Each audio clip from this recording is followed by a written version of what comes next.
We are reviewing Equal Rights Institute's biggest year ever. My favorite pro-lifers and yours join us as we look back over 2022 and also look forward to 2023. Whether you are watching us live here tonight or you're watching at a later time, do me a favor and let us know where you are watching from in the comments. We will also be taking questions, so please leave those in the comments as well. My name is Tim, and I will be your host, and with that, I will turn it over to the president of Equal Rights Institute, Josh Brom. Thanks so much for doing this again, Tim. I know at this point I just say it all the time, but I'm just so happy every time you're helping facilitate one of these things. And so thanks for doing that again. Welcome, everyone. This is kind of becoming a pattern for us, is toward the end of the year, just kind of talking through what's been going on in the past, what are we planning for the future. This is partially for our donors. We're all about transparency, but even for those of you that aren't giving, we just want to be open about what's kind of going on and also answer your questions. So please be putting questions in the chat. That's our favorite part of this.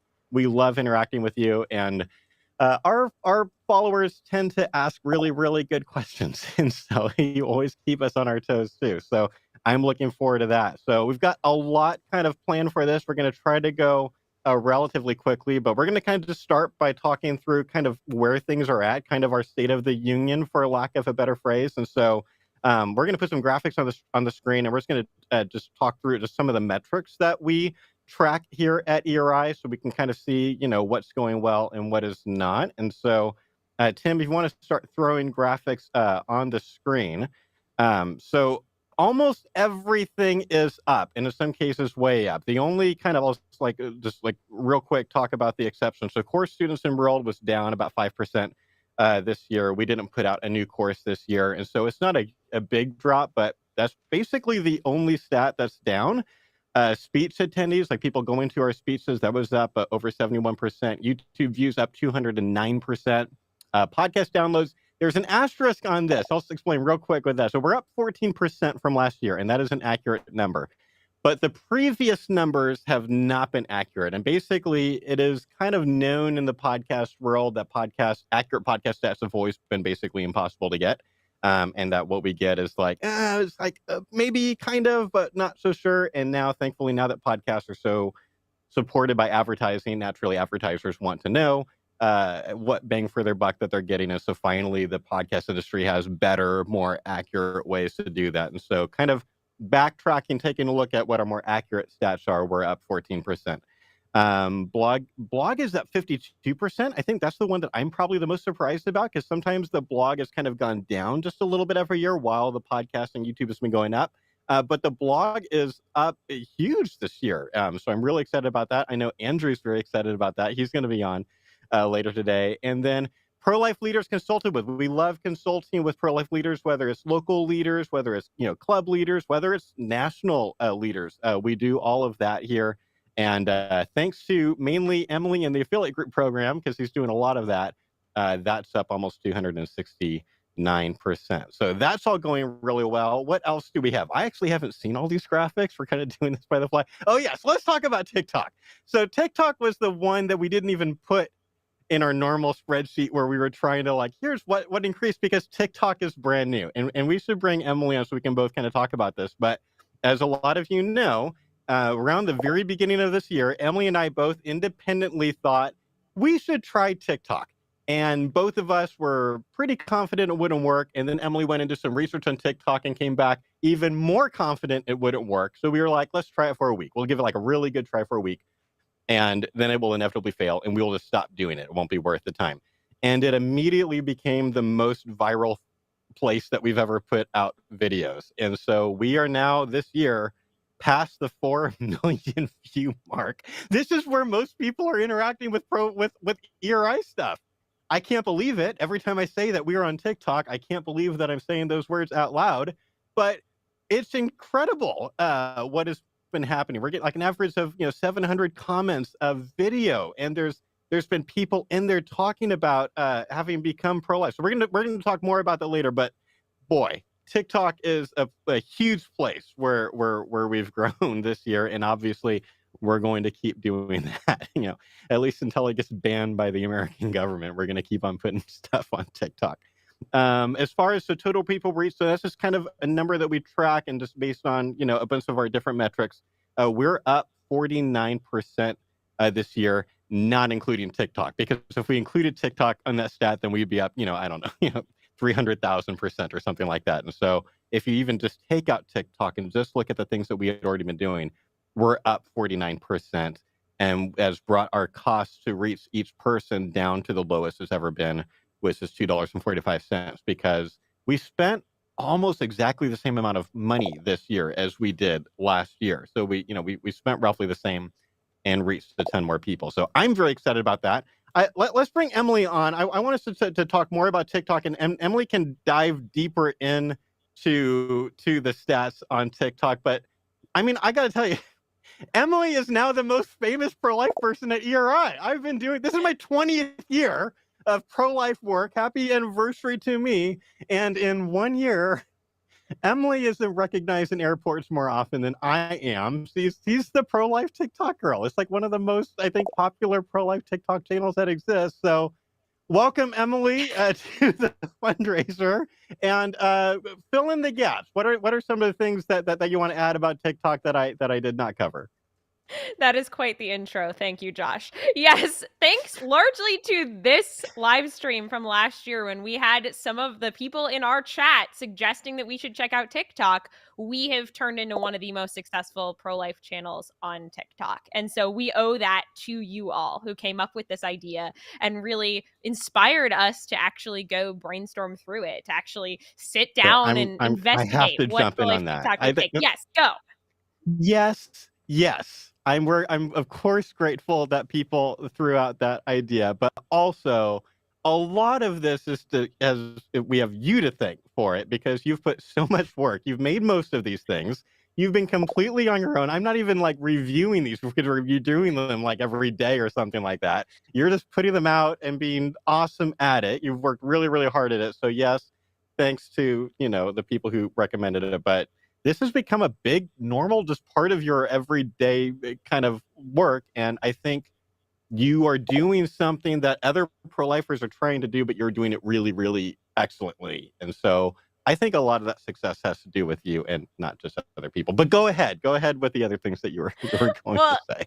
Thank you, Josh. I do think one of the big reasons that we're doing so well on TikTok is precisely because we're doing something different. I think most of the time when people think mentally about TikTok, they are imagining something they've probably seen on the news every once in a while. They see some clip of a viral video of some teenager dancing in their parents' basement, and there's like weird dirty laundry piles in the back. And you're like, why does anyone watch this? Honestly, that was my perception of TikTok before I actually downloaded the app about a year ago when we first started having this conversation. I had never spent a moment on TikTok until we decided that we were going to give it a try at ERI.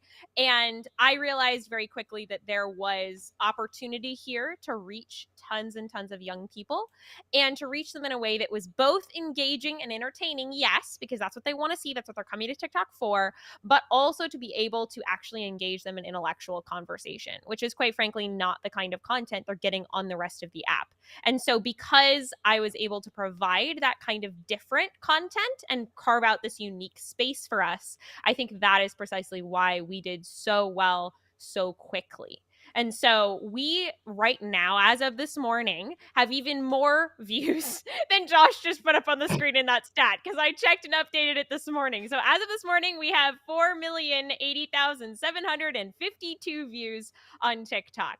That's 17.8 thousand followers. So basically, this became our number one social media platform within about the first month of us using it. We were already surpassed our follower counts on any other platform, and it continues to grow. Right now we have 378,515 likes, which when you compare that to our views is about 1 like for every 10 views, which on a social media platform is an outstanding ratio. If 10 people see your content and 1 out of every 10 is liking it, especially on a place like TikTok. If you're not familiar with how TikTok works as a platform, Basically, it works the opposite way than most other social media platforms do.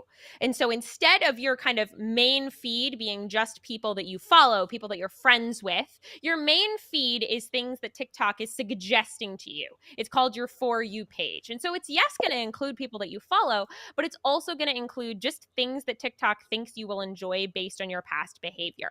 And so the expectation that someone random is going to be shown your video and then they're actually going to like it is pretty low. Like we don't expect that everyone sees our content is going to enjoy it. The fact that we're getting 1 out of every 10 is considered to be really, really excellent kind of statistics when I've done research on what's expected by TikTok. In order for them to keep growing your account, they want to see you having an account that is getting 1 out of every 10. And so because we've been consistently getting that, they keep pushing out our content to new people. We've also gotten 131,000 comments this year. So yes, every single day I log on and I scroll through hundreds of comments. And by scroll, I usually mean that I kind of hold up my phone and I just go woo through the comments and just kind of try to see roughly what's going on. I can't possibly read or respond to them all, but I usually take every single day one comment that was really thoughtful from a pro-choice person, and I turn that into the content for my next day's video. Essentially, I have an endless stream of content ideas because I'm able to take the things that I see pro-choice people talking about in my comment sections and answer those questions moving forward. So it's been really, really easy to keep this stream of content going. It certainly takes a lot of time, and I want to give a shout out to Ellen, one of our amazing volunteers who's been helping me all year long to edit videos for TikTok, to be able to take some of the content from our YouTube channel and put it on TikTok to supplement and prevent me from having to make a million TikToks every day. Usually on most days, I post one original TikTok that I've made, and then I post one that is pulled from somewhere on our YouTube channel, like it's a clip of one of our podcasts or one of our quick response videos that Ellen has put together for us. And so TikTok has been this really exciting venture of the year. And for those of you that haven't gotten a chance to check out any of the videos, I'm going to have Tim throw up on the screen one of our videos that did super well this year. Just this video alone got over 221,000 views and 15,000 likes and over 3,000 comments. So Tim, if you can throw that one up, this is a sample of what I've been doing on TikTok this year. What makes an unborn fetus more important than the woman?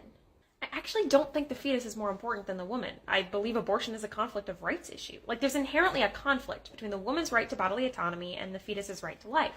We know the unborn are alive because they're growing, and we know they're human because they have 2 human parents, and I just think that all living humans are valuable. Like, I can't think of a way to consistently define what gives someone an equal right to life that excludes fetuses, but also includes every kind of born person. I think the only logical way to affirm equal rights is to say that all humans have an equal right to be protected from violence. And I also can't think of a consistent reason to allow someone's right to bodily autonomy to trump someone else's right to life.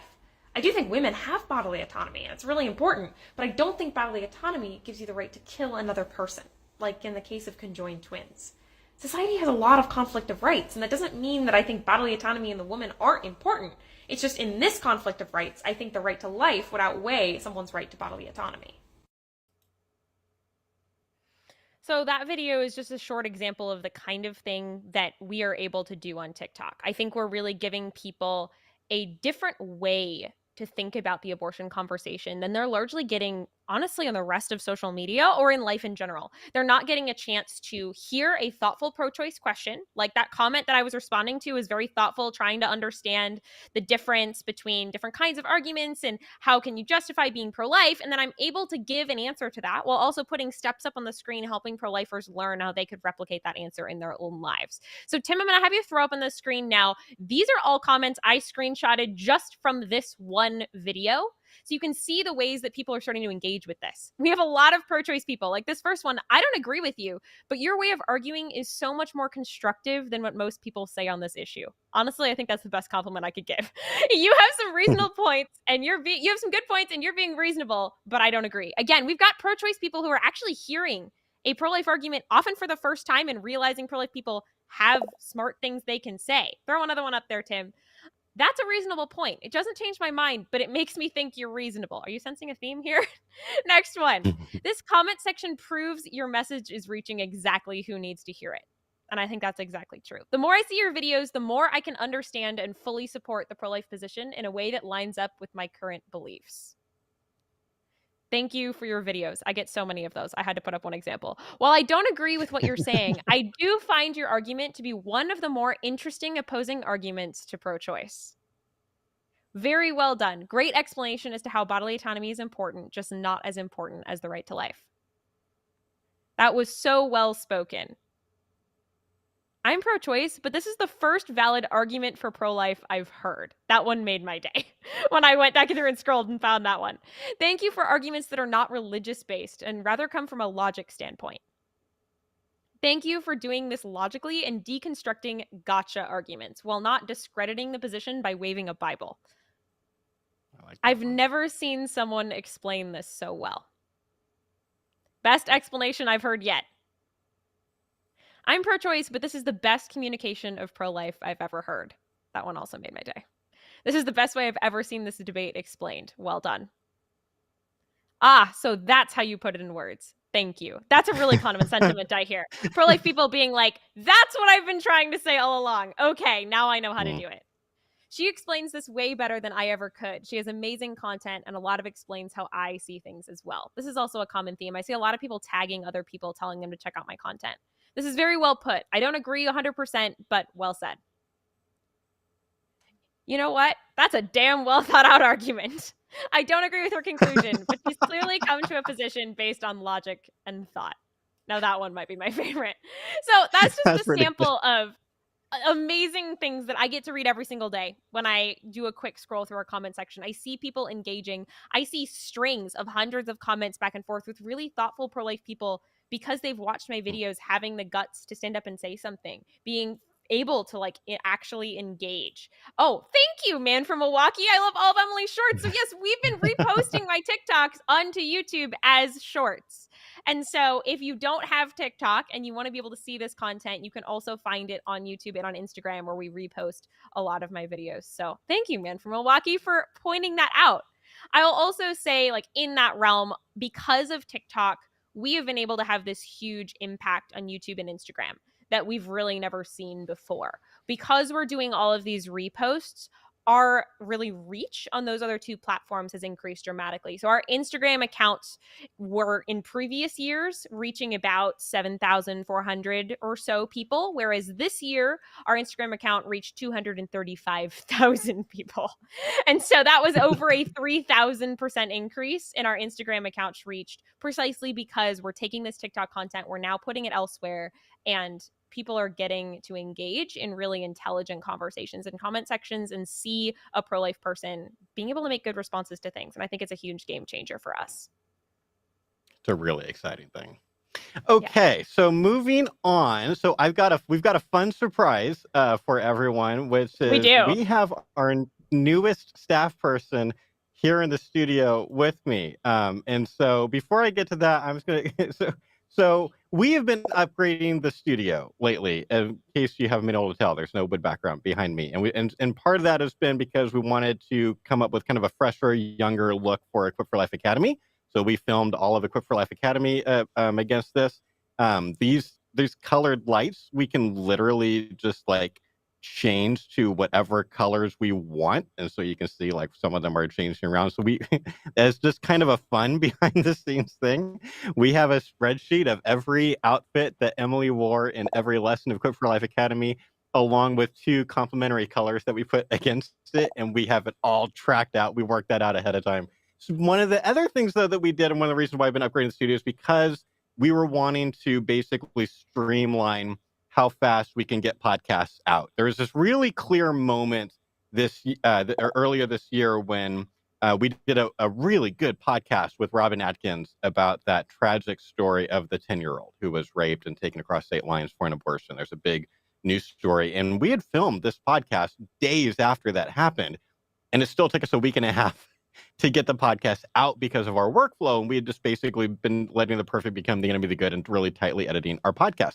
So we have switched to now I'm using a switcher when I do podcasts, and we're live switching so that we basically don't have to do very much editing to the podcast. So they're going to be less cleanly edited, but we're going to be able to get them out. Literally, we could get a podcast out hours after we filmed. And so I can switch over to Joshua's camera. Joshua Head is now part of Equal Rights Institute, I have been talking. I'm going to go back to me for a minute. I've been talking for, I don't know, years with our donors about our need for someone else to help with video editing, because it seemed kind of crazy for me to spend 60% of my time on video editing while trying to run an organization. And thankfully, I think God brought us a really awesome option, which is Joshua, who was co-leaders of the awesome St. Olaf Pro-Life Club with Emily. So I keep on hiring people from St. Olaf. There will probably be more in the future. They were just all Woo! awesome. And Joshua has come on to help both with video editing, as well as he's coaching a few clubs. So he's part-time, but we're so excited to have him. It's been really fun to have him here today. Literally, he was working on editing Equip for Life Academy on my laptop while I was setting up for this live stream. So I just wanted everyone to be able to kind of meet Joshua, just because he's the newest member of the team. And Joshua, I thought I'd start by kind of asking you, talk about a little bit about the video editing part of this. Like, you've been learning video. You knew a little bit about video editing, but you've had to learn more as a result of working on this. You've been doing a lot of the editing, or like kind of all the rough cuts of the Equip for Life Academy lessons. You've been doing a ton of that, and just kind of constantly learning. So tell us a little bit what that experience has been like for you, and what it's been like to be at ERI now. Sure. Well, thanks so much, Josh, for the kind introduction. And hi, everyone. It's great to be here with you all, and on staff as well. So, but yeah, I've been doing a lot of video editing. Kind of the post-row webinar was kind of the first thing that I did. I was editing some clips from that, and so there's some maybe like anywhere from like 10 to 15-minute shorts on YouTube that, in case you weren't able to watch all 3 hours of the webinar, because that is kind of a big chunk of time, like, there's some smaller clips that you can just take some, greatest hits, if you will, from the webinar and see some of those. So those were my first projects. I've also worked on Outreach Stories Part 1 and Part 2. And as you mentioned, Josh, I'm working on Equip for Life Academy. So I've done maybe about some very, rough edits for maybe about the first half of it. And we're just working now to be able to do some more on the second half. So lots of videos with that. It's been fun, definitely, to just kind of pick up the video editing again. As you mentioned it, I worked on it a while ago, and now I'm just kind of coming back and revisiting some old skills and also just refining them a bit more. So it's definitely been a lot of fun. I know it's also saved you quite a bit of time as well. I know that when I was talking with Josh about I basically, it was on, I think it was one of the update videos from a couple years ago, and Josh was like, it was at the end of the video, and then he kind of was like looking off thoughtfully in the distance. It was like, it would be really great if, we could have somebody to edit these videos. And I was like, oh, wow, that would be really great if they could have somebody to edit those videos. And then I was like, wait, I need a job, and he needs a video editor. It seems like we could maybe, do something there. So, that was the moment that the wheels kind of started turning, and then I started talking to Josh, and then, a lot of things happened, and then I ended up here, and I'm very happy to be here. So that's probably a little bit, how I got to be here in the video editor position. Well, there's something really cool about your story in the sense that, you and Emily both came into the pro-life movement as a result of the first online course that we made, the Equip for Life course, like this pregnancy. For those of you that haven't heard the story a million times, Pregnancy Center gave St. Olaf the free seats to the course, and then you guys basically decided to do that with your club. And so we had made this online course, and now we're making our third online course, except you get to be the one helping make it now. And this is like a pretty cool, Yeah, and it's really funny because like some of the parts when I'm editing like the line or whatever Emily's like saying in the part, I'm like, yep, I remember watching this the first time and going, wow, that's a really good point, like the first time. So it is really neat to be able to just kind of go back, and it's almost like, it's almost nostalgic a little bit in a way. So it is pretty funny. And it's pretty fun too. So everything is just it's all gone full circle. Now you're getting to see how the sausage is made. Yeah, we did have to come up with some new jokes though, because it's like, Star Trek beaming only becomes so funny after, you hear it 3 times. So we may have kept that one, but I don't think we've ever thought of Star Trek beaming as a joke. That's not a funny thing. That is just like a really helpful analogy to how quickly you can move something. I'm not going to call that a joke. That's not funny enough to be a joke. But we did have to come up with something new, because a lot of young people don't know what Star Trek beaming is, like me. I mean, I vaguely understand what it is, but I've not seen Star Trek. And so that's why we had to change it more accurately. So I don't think most high schoolers have a concept of what Star Trek beaming is. I know right, that one more hurts question. Josh's brain. One more question for Joshua. You're also coaching clubs, Mhm. and as part of the affiliate group program, you were doing some.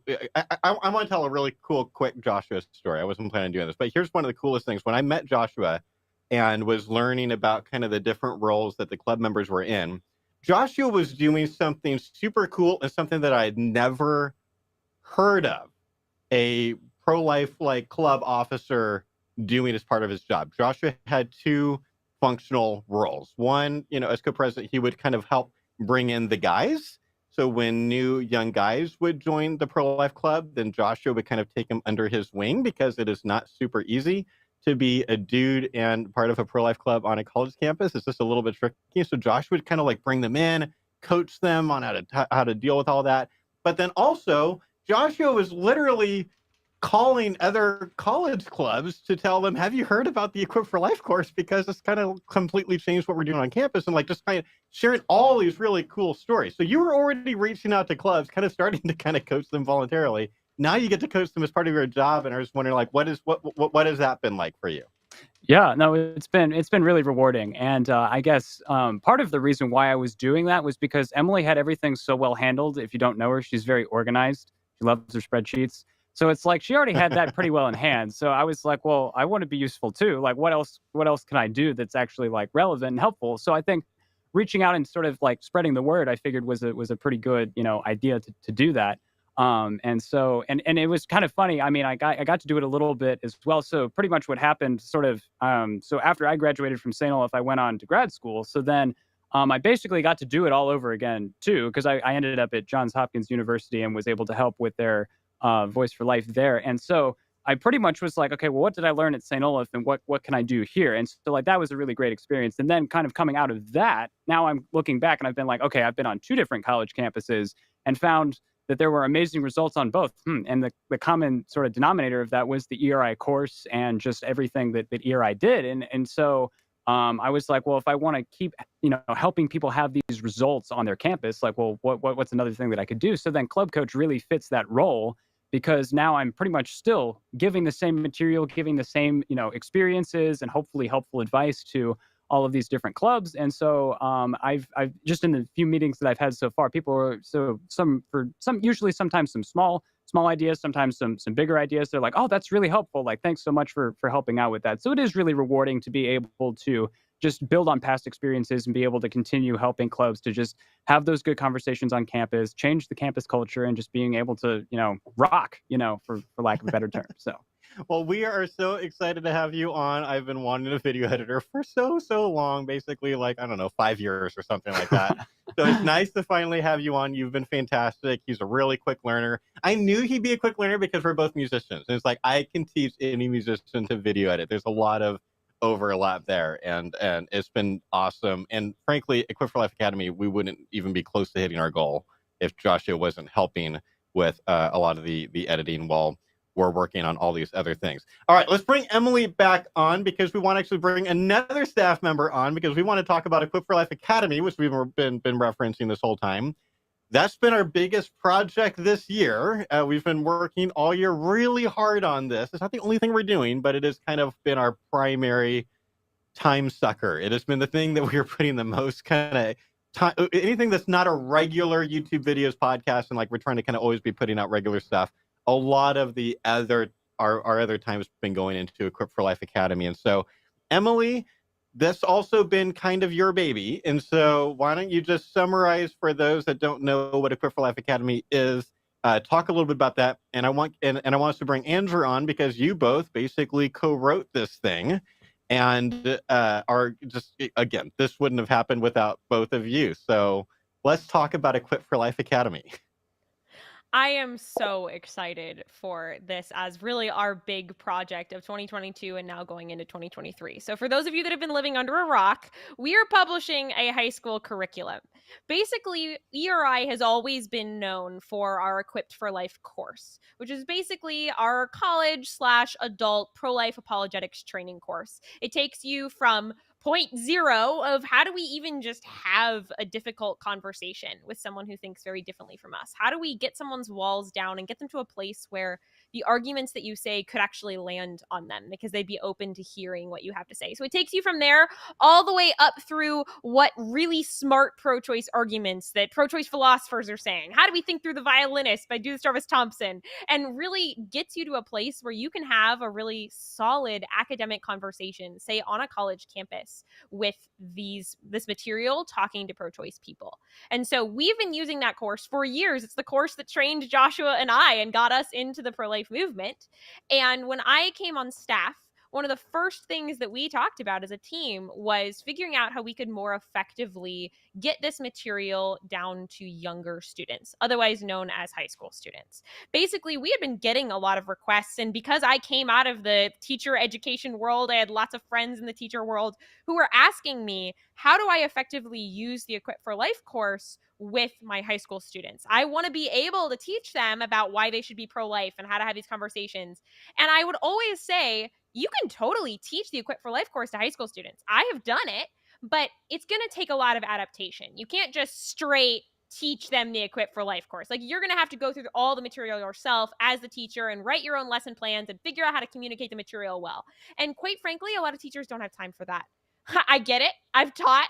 I understand that teachers don't have the time to sit through, watch an entire course themselves and then adapt it to go to high school students. Like, that's just not realistic for where most teachers are. And so I wanted us to create a program that would enable really any high school teacher or youth group leader to effectively teach pro-life apologetics to their students without them themselves having to know anything about why they should be pro-life or how to explain the pro-life position.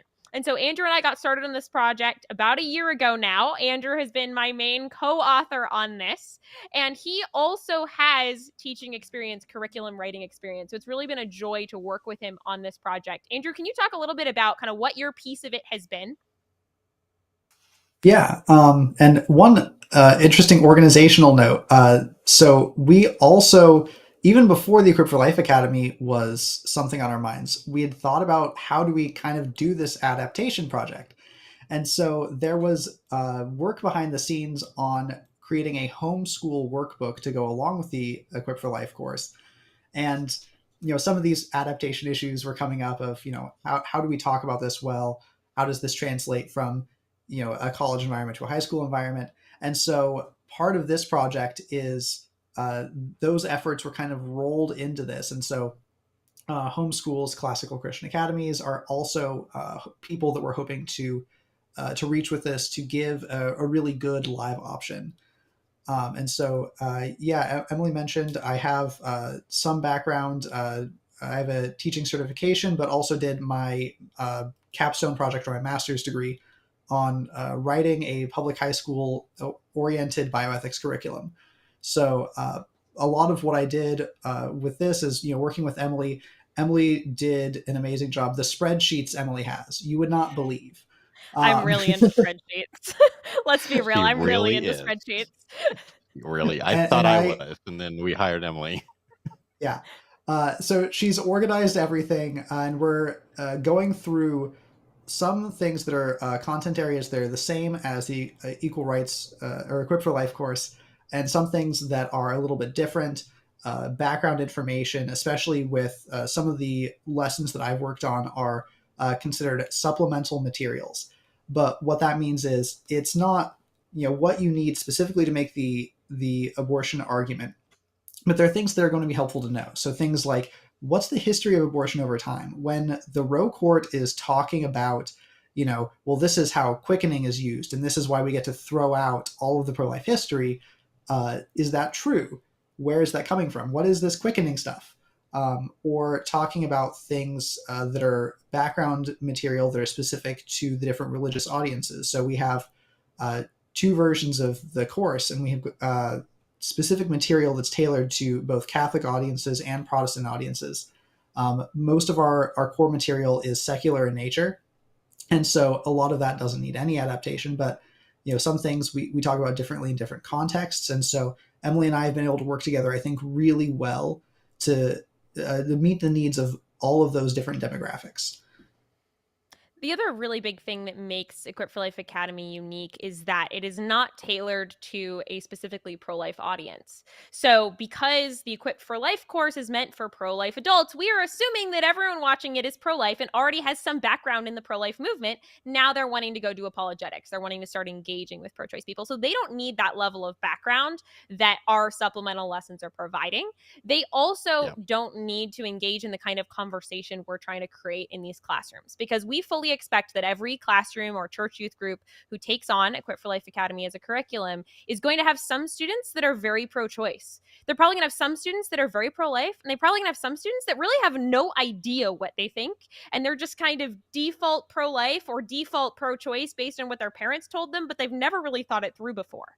And so this is not a curriculum that's supposed to like tell students we are pro-life and this is how you change minds. That's not the idea. The idea is we're going to engage in these conversations in our class, and we're going to think through what smart arguments there are and how do you have hard conversations and what's the history of this, so that ultimately students leave the course feeling confident about why someone would be pro-life, why they should take that position really seriously, and what the best arguments for it are, and how to present those arguments moving forward. So it is both helping students become pro-life, be solidified in that position, and then know how to go forward and speak about it well. So this is a completely different kind of system from what Equip for Life course originally was.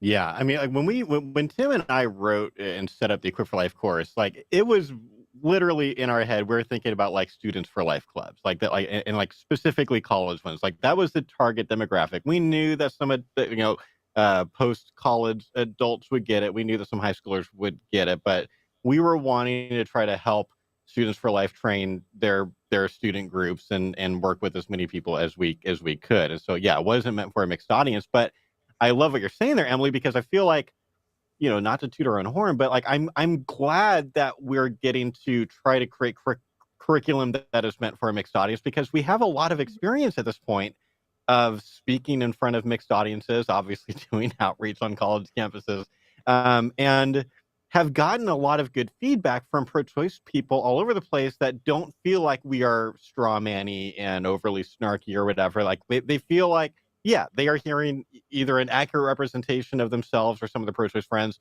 or maybe sometimes even a better, more polished version of their own views. And so my hope and expectation is that even though there will be some pro-choice students in these classes that are like probably in the beginning, like, oh, I don't, I don't know what I think about us doing this thing. I hope that pretty quickly they see how hard that we are working to be respectful to them and to be engaging with them and not straw manning them. So given that we had made it Equip for Life, the first Equip for Life course for, college students, and now this is sort of meant for, high schools, like there's religious high schools, Sunday school, classes at churches, like there's like a lot of different kinds of groups and demographics now that you guys were both wanting to serve when you wrote this. Emily, talk a little bit about some of the challenges that brought in. This was not just a rewrite of the Equip for Life course. Goodness, no. We spent a lot of time doing market research, talking to Catholic school teachers, Christian school teachers, youth group leaders, pastors about what it would take for this kind of a curriculum to be effective in their particular setting. And after a lot of meetings, talking back and forth with Josh and Andrew, we settled on a model that would try to fit the needs of as many people as possible. So, number one, we recognize that this curriculum needs to be able to last different lengths of time. Essentially, I talked to a lot of high school theology teachers that said, I would want to do this as a unit in, say, a junior theology class in high school. And so a unit is typically about 3 weeks in length, and we would spend a unit doing pro-life things, and then we'd have other units during our semester doing other things. And then I talked to some youth groups at a church that said maximum we could do it for a month, and we meet once a week. So I can have 4 lessons. And there's a really big difference between what you can teach students in 4 lessons and what you can teach them in 3 straight weeks of class periods that are like an hour and a half long in something like a Catholic school. And so we created this very flexible puzzle piece model that essentially allows teachers to pick and choose lessons and kind of create their own path through this curriculum. So we have 8 core lessons. If you're familiar with the Equipped for Life course, those 8 core lessons of Equipped for Life Academy very much so mirror the core lessons you'll see in the Equipped for Life course. They're covering the same styles of topics, but in a very different kind of way to create classroom conversation, assuming that there are mixed students of different beliefs sitting in that classroom. And so those 8 core lessons are going to be covering your basic arguments for and against abortion. They're going to be going through the equal rights argument and biology and sovereign zone and right to refuse and all those kinds of things.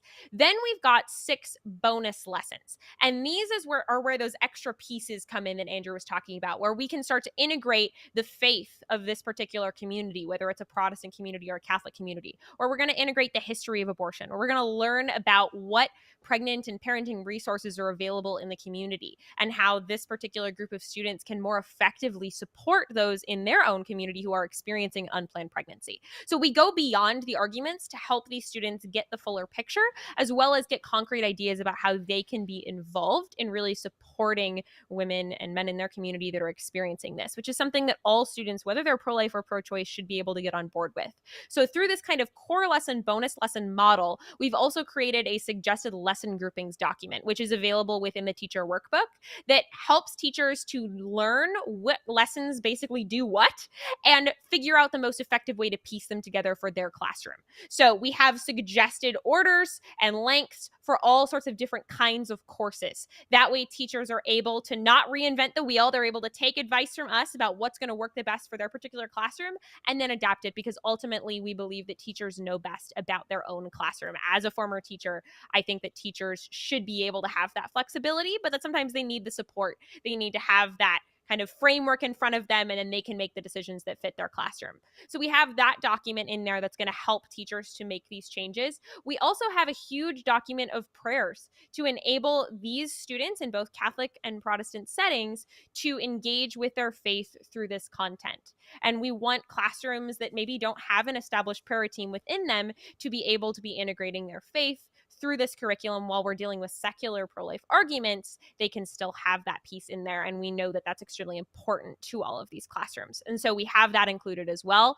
We also have a huge supplemental document that goes specifically in the Catholic version of this curriculum to help people understand how this is effectively meeting Catholic standards, mainly the Ozark National Catholic Standards and the Cardinal Newman Society standards.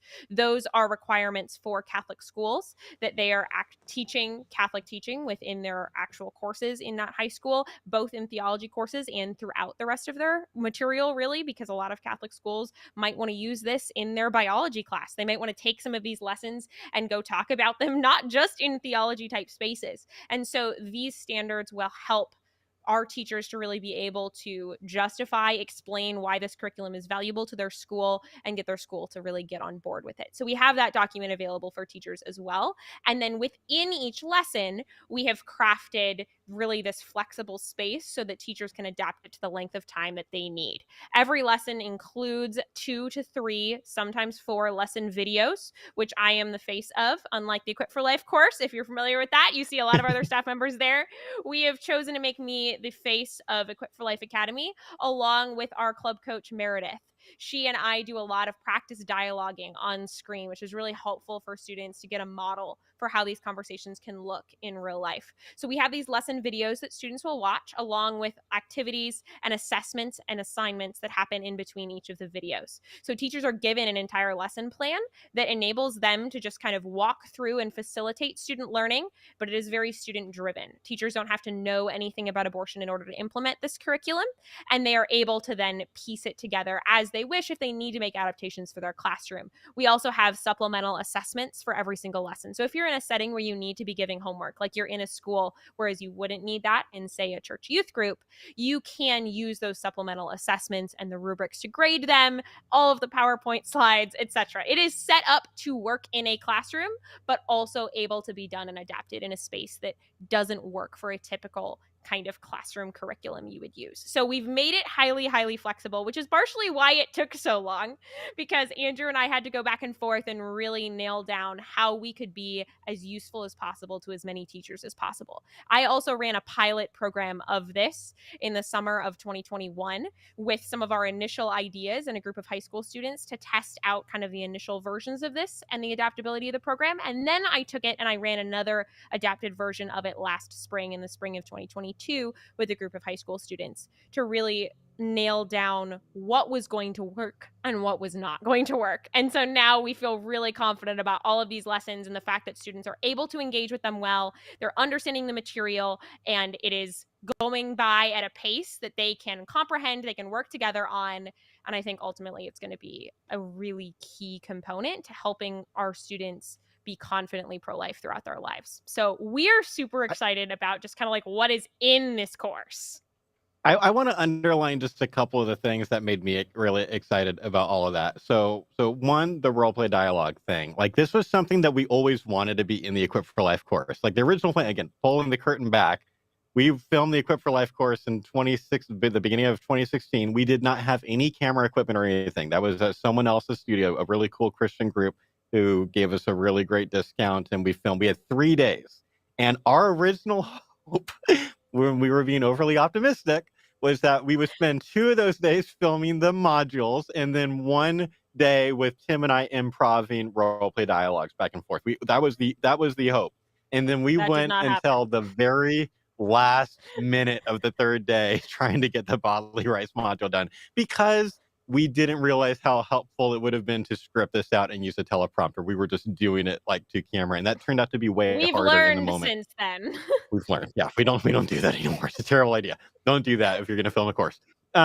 So now we're going to finally be able to do that. And I saw Jim Burke had said something really cool, but like it might be cool to add some of this for the stuff for the adults. And yes, it is a live, ongoing conversation among the staff of, once Equip for Life Academy is done, how much of it we will just port into the Equip for Life course, because we've continued working on improving the Equip for Life course since we made it, which is why at this point there's so many different looks in the Equip for Life course. It's just kind of like this, this thing. I've given up on having to try to all look the same. So yeah, I expect we've had an opportunity to take some of the things that we wanted to, update in the Equip for Life course. So that we've now have filmed for Equip for Life Academy, that we will probably port into it. And certainly some of that stuff, like the history and stuff, I imagine we'll also just be adding to the Equip for Life course at some point. The one other thing I wanted to say is there's a really cool thing that I think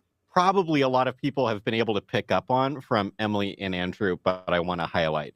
Back when we were making the Sidewalk Counseling Masterclass, I had this thing that I said a lot, where I accidentally had hired an amazing sidewalk counselor in Jacob. Jacob, we didn't expect to ever make a sidewalk counseling course. I hired Jacob to do logistics, which sort of became an ongoing joke because it's not what Jacob's best at, And so, like, I had moved Jacob to kind of different roles at ERI, and he was always awesome and, like, amazing at dialogue and outreach and really great ideas. And then I just knew the sidewalk counseling was the thing that he did, on the side. And only later did we realize, oh, I accidentally hired one of the maybe best sidewalk counselors in the country. Let's make a course about what he's doing. And there's something comparable going on here. I didn't mean to hire anyone with any kind of teaching credentials or experience. I didn't realize at the time how valuable that would have been. And then I accidentally hired 2 of them. It's almost like maybe there's some kind of, someone else helping with, how this is all working out. I don't know exactly how that all works, but it's a really, really cool thing. And to see, how valuable both Emily and Andrew have been in the writing. I haven't had to write hardly any of this. It's been awesome. I've just been working on all the other stuff, and what they've done, especially to update some of the stuff, has been really, really fantastic. We couldn't get this to the level that it is without Andrew helping with the writing, and Emily with all these ideas on how we can make this, look really good. So it's just been very, very cool. Well, you haven't been busy writing the curriculum, Josh. That is true. But you have been very busy making it look amazing. Because one of the other Trying. ways that this is... Yes. One of the other ways that this course is going to be very different from the Equip for Life course is in how it looks in the finished video product. And I want to give you a chance to talk a little bit about that, because I am very excited about how it's going to look. And I have a feeling that some of our video nerds out there are going to be too. I'm definitely been excited. So, so as I already said, we've been doing some studio upgrade stuff. We've got some new equipment here, and some of that was for Equip for Life Academy, as well as doing podcasts. So, it's a completely different, it looks completely different than the Equip for Life course. And I think it looks better. We know more about how to use camera equipment and stuff now, and editing and stuff. It's going to have more like supplemental stuff on screen. Speaking of supplement, like it's going to have more B-roll. It's going to have more animated text, different things that we just didn't know how to do very much of in the Equip for Life, but back when we were first learning video editing. So if you think of like, if you've seen the quick response videos that have more of that kind of thing, that's more comparable to kind of the look that we're going for here. Definitely the hardest part of this has been the stuff that we have filmed outside. We haven't filmed much stuff outdoors outside of me like walking around various places doing like, update videos where it doesn't need to look really, it's not really meant to look polished. It's just, I'm going to go do this for half an hour and then, basically throw it on YouTube with very little editing. We've filmed so much stuff on, 2 different days in various parks, and it looks amazing. And I can't wait for everyone to see it. But boy, is it a nightmare in post because, we're working with lapel mics and it's windy and it was freezing. I mean, watching Emily and Meredith, who are from Wisconsin, both freezing in January in It DC was while so we're trying to cold. film. Let me clarify. You guys- Let me clarify Yeah, go why ahead. this happened. So all of our role play dialogues are with Meredith and myself. And we wanted to make them look a little more authentic than you would get if we're in studio. It also creates some variety to the videos because you see me in studio and then it cuts away to a conversation Meredith and I are having. So I had the genius idea that we should film outdoors because friends have conversations outdoors, right? And so we decided to film the first set of these while we were on the March for Life trip in Washington, D.C. last January. And it was about probably -5 degrees, and we were outside for several hours. And Meredith and I also made the very, very poor decision not to wear our like up north winter coats because we own the coats that can go down to -50. I mean, I live in Minneapolis, okay? It gets insanely cold here. So I own the giant coat. But Meredith and I said, no, we should look cute in the video. We should wear our cute fall looking coats. Worst decision we have ever made. And so I can't wait to watch the bloopers from Meredith and I trying to film those roleplay videos. I mean, we got it. I'm sure it looks great when you cut out all of us shivering on a park bench. Yeah, you guys faked being warm pretty well, but we were freezing. We could barely feel our fingers. We were trying freezing. to like set up the camera. It was a nightmare. So but audio-wise, it's also a nightmare. We're filming outside. It's windy. There's, we filmed here in North Carolina for a day. There are so many cicadas. There's, water. There's birds. There's children playing in the background, screaming sometimes. And so I have been having to learn more about audio repair and like trying to like filter some of that stuff out so that it sounds better. And that's kind of what my life has been for the last week or two, is trying to get all. So it's a lot better. It's also a lot more work. There have been some huge challenges. We've filmed so much more for this than anything that we've ever made. I've literally got footage from this course on 4 different hard drives. It is a logistical nightmare. Not to mention, also, we're doing remote editing. Joshua Head does not, just go back to him just so everyone, he's still here. Joshua does not live here. I can't just hand him a hard drive where he's doing it remotely. So we're sending, downgraded files for him to work with. It's a lot, but having been able to just start seeing kind of the final results and starting to color and stuff, it does look really, really well. I'm really proud of the results. And I thought it might be fun to kind of show you guys a little glimpse of what this looks like. So we're going to put up a draft of a trailer. Not going to put this out on YouTube like tomorrow or something, because the final version is going to have endorsements on it that we don't have yet and stuff. So it's not final, but it's pretty close, and you can get a really good sense of what this is and what it looks like. And so we thought, just for you, for coming and hanging out with us, you will get a very, very early sneak peek at my favorite trailer that I have ever made. Tim, go ahead and roll it. In a post-Roe America, there's no hiding from the abortion debate, and that can feel overwhelming. People are full of passion and opinions, but too often they provide more heat than light. High schoolers are bombarded by pro-choice culture, with classmates and influencers demanding them to change their beliefs. Churches want to build a culture of life, but it's hard to do that when people can't even have a conversation with each other. At Equal Rights Institute, we believe that it's time to engage students in discussing abortion directly, to no longer be afraid of fostering classroom conversations and facing the hardest pro-choice questions head on, to move students from knowing they're supposed to be pro-life to understanding the pro-life position so well that they can confidently defend it and live it throughout their lives. It's time for Equipped for Life Academy. From the pro-life apologists at Equal Rights Institute comes a cutting-edge curriculum for Christian high school students. Teachers can mix and match from 14 lessons to customize a pro-life unit that will work for their classroom or youth group. These interactive lesson plans promote engagement with the most popular pro-choice talking points of our day, giving students the tools to understand today's abortion landscape while responding thoughtfully and compassionately. Students will also connect with your local community and integrate their faith to foster a culture of life. Designed to fit the unique needs of today's teachers, each lesson includes full lesson plans, instructional videos and slides, student activities and workbooks, as well as optional homework assignments, assessments, and grading rubrics to fit the particular needs of your classroom. Furthermore, Equipped for Life Academy fits existing state and religious education standards, making its use extremely convenient for teachers, all while remaining flexible and customizable to any Catholic or Christian high school or church setting. Give your students the confidence to have meaningful pro-life conversations. To start using Equipped for Life Academy with your students, visit equippedforlifeacademy.com.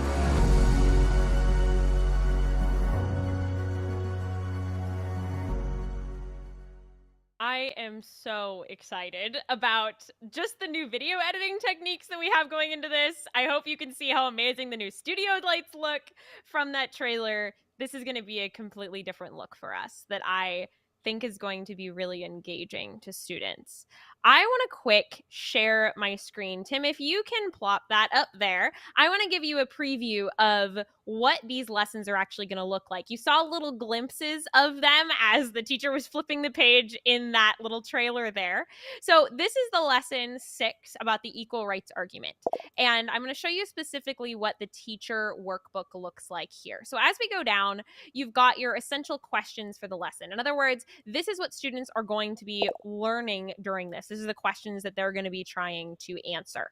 We've got objectives and standard skills here. In other words, these are the things that students are going to be accomplishing and the kinds of basic understandings on speaking, writing, and listening that are state education standards that are then incorporated into this curriculum. We've got our resources and materials for teachers. They've got an overview of what this lesson is going to look like before we break down each piece of it. The next thing they're going to see is their formative assessment, which is essentially at the end of the lesson, how are you going to know if students actually learn the material? What are they going to turn in or do for you so that you can confirm, yes, students actually understood what I wanted them to out of this lesson. We've also got your homework adaptation here. So if a student or a teacher needs to be, sending things home for students to do, or you've got a student that needs to be completing work outside of class, you've got the ability to send them home with that.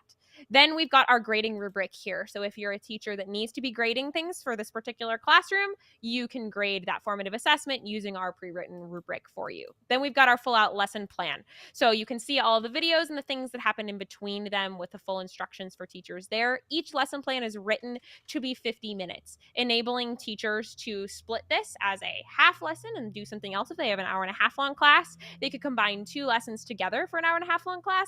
They could also make this work for a 45-minute class because most high school classes are one or the other. Or if you've got an hour-long class, you can have your 10-minute warm-up at the beginning and then you can move into this. 15 minutes is kind of the ideal for all of the teachers that we spoke with in our market research. So we've got our lesson there.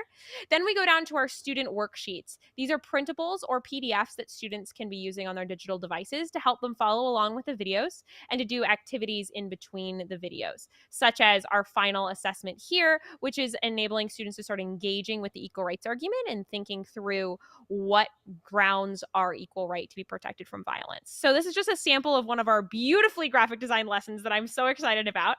And here are our slides. So within Teachable, if you have an Equip for Life course account, you're already familiar with Teachable. That's the site where that's housed. Equip for Life Academy is going to be its own course within there. And so it's going to have videos, and between each video will be a slide deck. This is a really fun project that Jen on staff and I were working on last week, figuring out how to successfully import all of these slides in between videos so it can run seamlessly for a teacher, and it works beautifully. I was very excited when we finally figured out how to do this. So you can see the different slides that will be going in between each video to facilitate both classroom discussion and the activities and assessments. You've got all your instructions for students, and then you've got some of the prompts for dialogues they'll be having. Really, everything is there for you. So thank you, Tim. You can go ahead and take that down. I am so excited to just have this as a physical curriculum that teachers are going to be able to use. I think it's going to be a huge game changer for our classrooms. In terms of where we're moving forward from here, kind of our next steps, as you can see, we're really far along in this process. We've just got a little bit of editing left to do of the videos and a couple of lessons that remain needing to be graphic designed. So we are very close to the finish line here. The plan is to have the curriculum completed kind of by the end of winter, and that will enable us to submit it to receive an imprimatur from the Catholic Church. Basically, the Catholic version of this curriculum, in order for it to be used in any Catholic school or Catholic church setting, needs to have a stamp of approval on it from the Catholic Church called an imprimatur. And so we submit for that as soon as the entire thing is complete. That process of receiving the imprimatur typically takes 2 to 3 months. And so when that is complete, which we expect will be about May of this year, we will be able to fully release the Catholic version, and we will release the Protestant version simultaneously. And so when those two versions go out into the public, it'll be just in time for those teachers and schools that are looking at their curriculum for next fall and making plans for how they're going to change things up for the next year. So essentially, we are going to start advertising it this spring. Teachers will know it's coming available, but it'll be coming officially on the market right at exactly the time that teachers are starting to make those decisions about what they want to do. In order to make this advertising happen, we have to get the word out. We want to be doing a lot of social media marketing. We want to be reaching out directly to schools and dioceses, and we want to be sending me to as many conferences as we can. That's one of our big budget items for this next year, is we want to make sure that we have the ability to get this curriculum in front of teachers and school principals, decision makers at the conferences that they attend over the spring and over the summer. Namely, there are several giant homeschool conferences, Catholic school conferences, and evangelical Protestant school conferences that we want to get me to.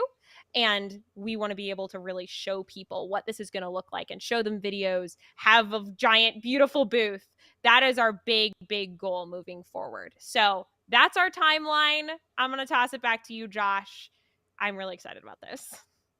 I'm super excited too. Well, let's just keep going. We've been talking about that for a while. I'm glad everyone in the comments is excited, so I'm glad for that. Let's talk about affiliate groups, which is another thing that you are more involved with than I am. This has been kind of your baby since last year. This was kind of the first big thing you did for us when you came on staff, beyond, sometimes coming on podcasts, doing some speaking and things like that. You helped kind of pilot the affiliate group program. So it's been going now for, has it been a year and a half at this point? Almost a year and a half. So we launched in August of 2021. Yes, it was basically the first thing I did when I came on staff. Yeah. So why don't you give us an update on how that is going? I can do that. Absolutely. So basically, the moment I came on staff, I started designing this program where we would be able to partner with local pro-life groups, both college pro-life groups, high school pro-life groups, and adult groups, maybe at a church or a county right to life group. The idea of the affiliate group program is that we're providing personalized mentorship to help these groups become more effective and active in their pro-life advocacy. So in the last year and a half, Tim, if you can throw my stats up on the screen, we have had 37 clubs join our program. That's a total number of active members of 1,587. In other words, we do not track the number of club members that are inactive, the number of people that are sitting on an email list somewhere, and maybe every once in a while they show up to things. I do care about that. I want to know how many of those kind of inactive members exist of my clubs. But what I ultimately care about is how many of those people have we turned into active members, people who are showing up to every single meeting or close to every meeting, who are actively engaging in the activities of this club. So active members of 37 clubs is 1,587. That is a fantastic number that I'm thrilled about. As a matter of fact, our average club has had a 171.24% increase in active membership since they joined the program. They joined with a certain number of active members, and now that has increased by 171% after just spending about a year on average in our program. We are currently working in 17 different states and in 2 countries. So we have clubs here in the United States, obviously, but we also have 2 clubs in the country of Denmark. and they are two of my favorite clubs to work with. They are such a joy. It is really exciting to get to learn more about what the pro-life movement is like in Europe, and to be on the ground with them in many ways. You're meeting with them on Zoom, learning about what's happening, helping them to do effective advocacy there. And as a fun fact, I will actually be going to Denmark this coming March to meet with my affiliate groups in person and do some speeches in the Copenhagen area. So I am very excited for my first actual trip to Denmark as part of our pro-life work, but we are already working with 2 clubs there, which is super exciting. Tim, if you can throw up the map for me. I am really excited to see just how big of a span we are covering with these clubs all over the country. You can see we've got a lot of clubs in the Midwest area. That's where I'm located. I'm in Minneapolis. So we've got a lot of clubs near there. We also have been getting a huge growth of them out in Oregon. You can see we've got 5 clubs over there. We've got a couple now going in California. We've got multiple happening on the East Coast of the United States as well. So we are quickly growing. And as a club is formed in a particular area, word often spreads to other colleges or other communities in that area. And you can see we've got pockets that are starting to come up here. You can take that down, Tim. Thank you. Probably my favorite stat from this entire year of working with our affiliate group program is just how many pro-choice people they are reaching. So I always ask clubs when they come into the program, what is your club currently like? Who do you engage with primarily? What kind of events do you do? And I've tracked for our 37 clubs how many pro-choice people they were reaching before they entered our program per year. And what I count as a reach is you actually had a conversation with this pro-choice person, or they listened in on a conversation. Maybe they were there with their friend, like their friend was talking to you at the outreach table and they listened in on this conversation that lasted 20 minutes. Maybe they said a couple of things, but they were mostly just listening. That would count as a pro-choice person you've reached. Or if, say, you brought in an ERI speaker to your campus and this pro-choice person attended that lecture and listened to someone from ERI speak, that would count as a pro-choice person reached. I'm not counting a pro-choice person who saw your poster or saw your sidewalk chalk. I'm counting directly engaged with that person. So total, our clubs in the year before they joined the program reached 183 pro-choice people. This semester alone, our clubs have directly spoken with 699 pro-choice people. If that trend continues for second semester, then that means that our clubs will have a 663% increase in engagement with pro-choice people thanks to being in our program. That is a hallmark of being an affiliate group, is that when you join our program, you're working with our coaches, you're working with myself or Joshua or Meredith or Jackson, which is our current coaching staff. You are learning about how to effectively engage with pro-choice people. You are getting the resources and the support to make that happen. And our clubs are going out and having outreaches left and right. I have a ton of my college clubs that are out there having outreaches weekly. When I was the president of the St. Olaf Pro-Life Club with Joshua, it was pretty unheard of that anyone would be doing outreach weekly or bi-weekly that regularly. I think we were probably the only club in the nation that was doing something like that. And now I have clubs all over the country that are out there every single week talking to pro-choice students on their campuses. Despite that this was basically the hardest year ever to be pro-life college student. When Roe versus Wade was overturned and there were angry pro-choice students everywhere, our clubs were thriving and having these conversations. And I just want to share 3 of my favorite stories from this year. My first one comes from one of my clubs in Denmark, actually. So Denmark, the pro-life situation is pretty bleak. Less than 5% of the population of Denmark identifies as being pro-life. And therefore, being pro-life is a little bit of an oddity. A lot of people in that country don't really ever talk to a pro-life person. They're kind of confused that pro-life people actually exist. And so when Roe versus Wade was overturned in the United States, there was a lot of hubbub happening in Denmark. I learned from my group there where people were talking about this issue and genuinely trying to understand how these idiots over in the United States could have done such a thing. Like, that was just not a thing that they could comprehend because just everyone is pro-choice there. And so they genuinely started asking questions of the very few pro-life people in Denmark, saying, please help us understand what's happening in the United States and what is the pro-life position. Why would someone believe this? And so my youth group in Denmark had the opportunity to go on national television, on the national television station in Denmark, to explain the pro-life position to the public. And I got to get on Zoom with Jonathan, my leader over there, and do some media training with him, help him figure out how he could effectively explain and do the pro-life elevator pitch on national television, really giving the people of his country one of their first opportunities ever to hear directly from a pro-life person and really understand this position. And so that opportunity to coach him through that, to get to watch it with the English subtitles on, obviously, but I got to watch him do this on national Danish television. It was an absolute joy to see how our program had really helped him to know what to do and to have the guts to go and present the pro-life position there. So that's just one example. I've got two other clubs I want to quickly highlight, because this year was my first year of getting to actually meet some of our clubs in person.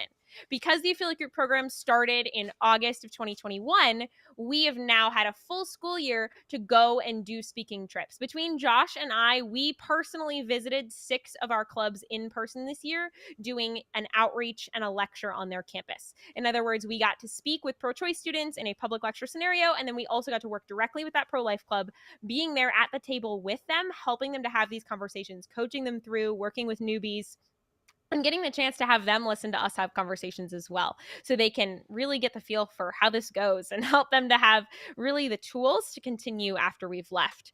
2 of the clubs I got to visit this year, one was a club in Ohio, and they had really, really struggled for years getting recognition by their university. And just right after joining our program, I was able to work with them and help them get that recognition to be an actual formal club.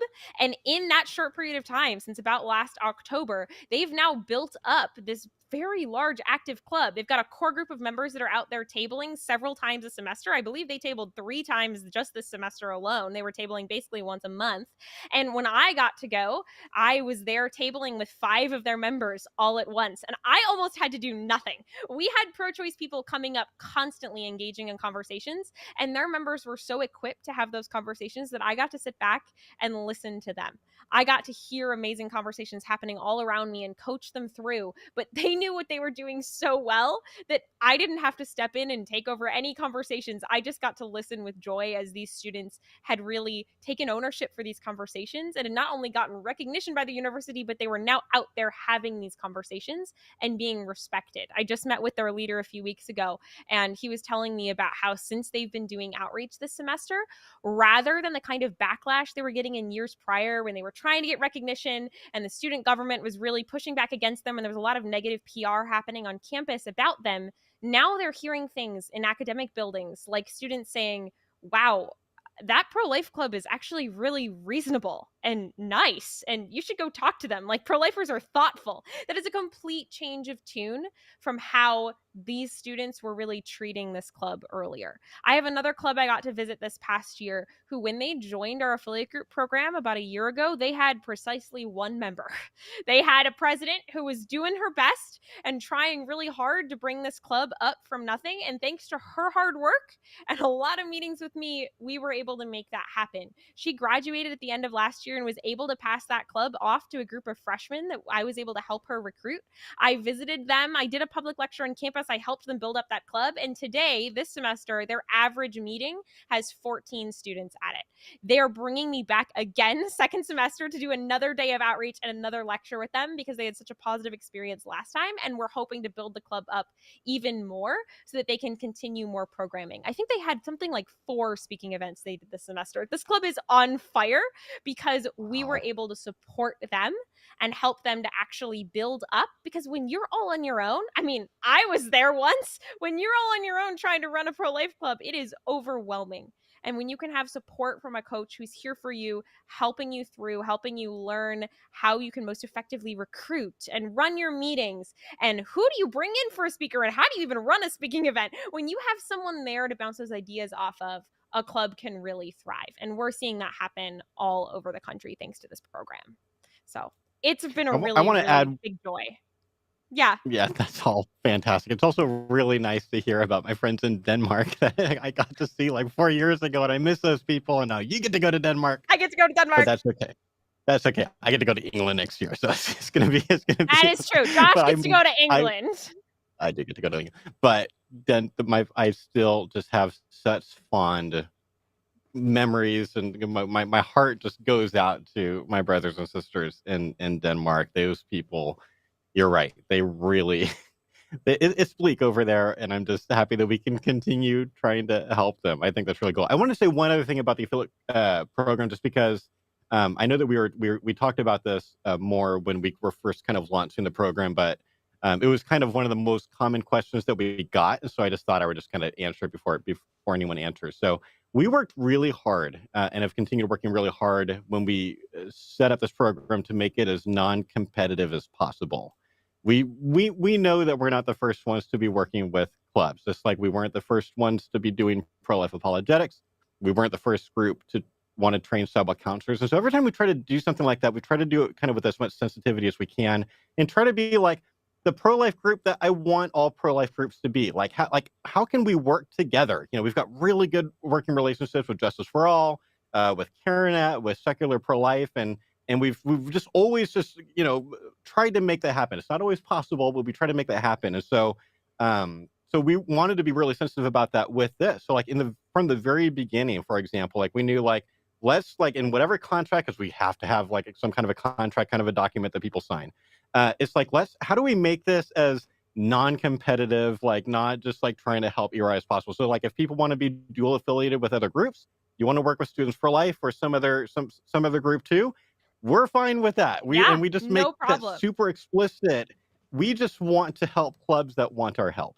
And it's been really cool to be able to get that opportunity to do that. And so we are trying to support as much pro-life unity as possible. Again, sometimes we try certain things and it doesn't maybe always pan out the way that we want to, but that is something very, very intentional going on, because a lot of times I'm just like trying to think of like, you know, I'm thinking, what are the things that I want to see happen more? Like I am really intentional if I'm out on a trip and, you know, a speaking thing, or for example, and, you know, a student comes up to say hi, like I'm very intentional about wanting that person to have a good experience, because there are so many people that have bad experiences when they meet the heroes. And every time that I see some new Reddit thread about, you know, but tell us about the celebrity that you met that you had a horrible experience with, I'm just seeing like all these things. It's like, I want to be the opposite of that. I want ERI to be the opposite of all kind of the different things that I want. Well, that I wish that the pro-life movement did more. So anyway, just in case anyone's wondering, that is something we've been really intentional about. Let's talk about speaking. You know, this is kind of the one other kind of main thing that we've been doing. And Emily and I, we now have 2 speakers. We've never really had to. I mean, we've technically, you know, Tim and Rachel spoke a little bit, Jacob spoke a little bit, but like there weren't a ton of people inviting them. Emily's getting more speaking invitations than I am now. She's doing more speaking than I am. So I'll just we'll summarize a little bit, a few of our favorite things that we've done this year. So this calendar year, I did 16 speeches, 6 interviews, and 5 pregnancy center banquets. And a couple of my favorite places I went to. So the Archdiocese of Washington, D.C. Had me speak for their March for Life rally. That was something that had been in the works for about a year. There was a little bit of a sad thing that happened at the end there, where it was supposed to be in this huge arena in the Capital One arena, and then COVID stuff happened, and it was a much smaller venue. But those people, that the staff there really kind of fell in love with ERI, and it was wonderful getting to work with them in whatever capacity that we were able to.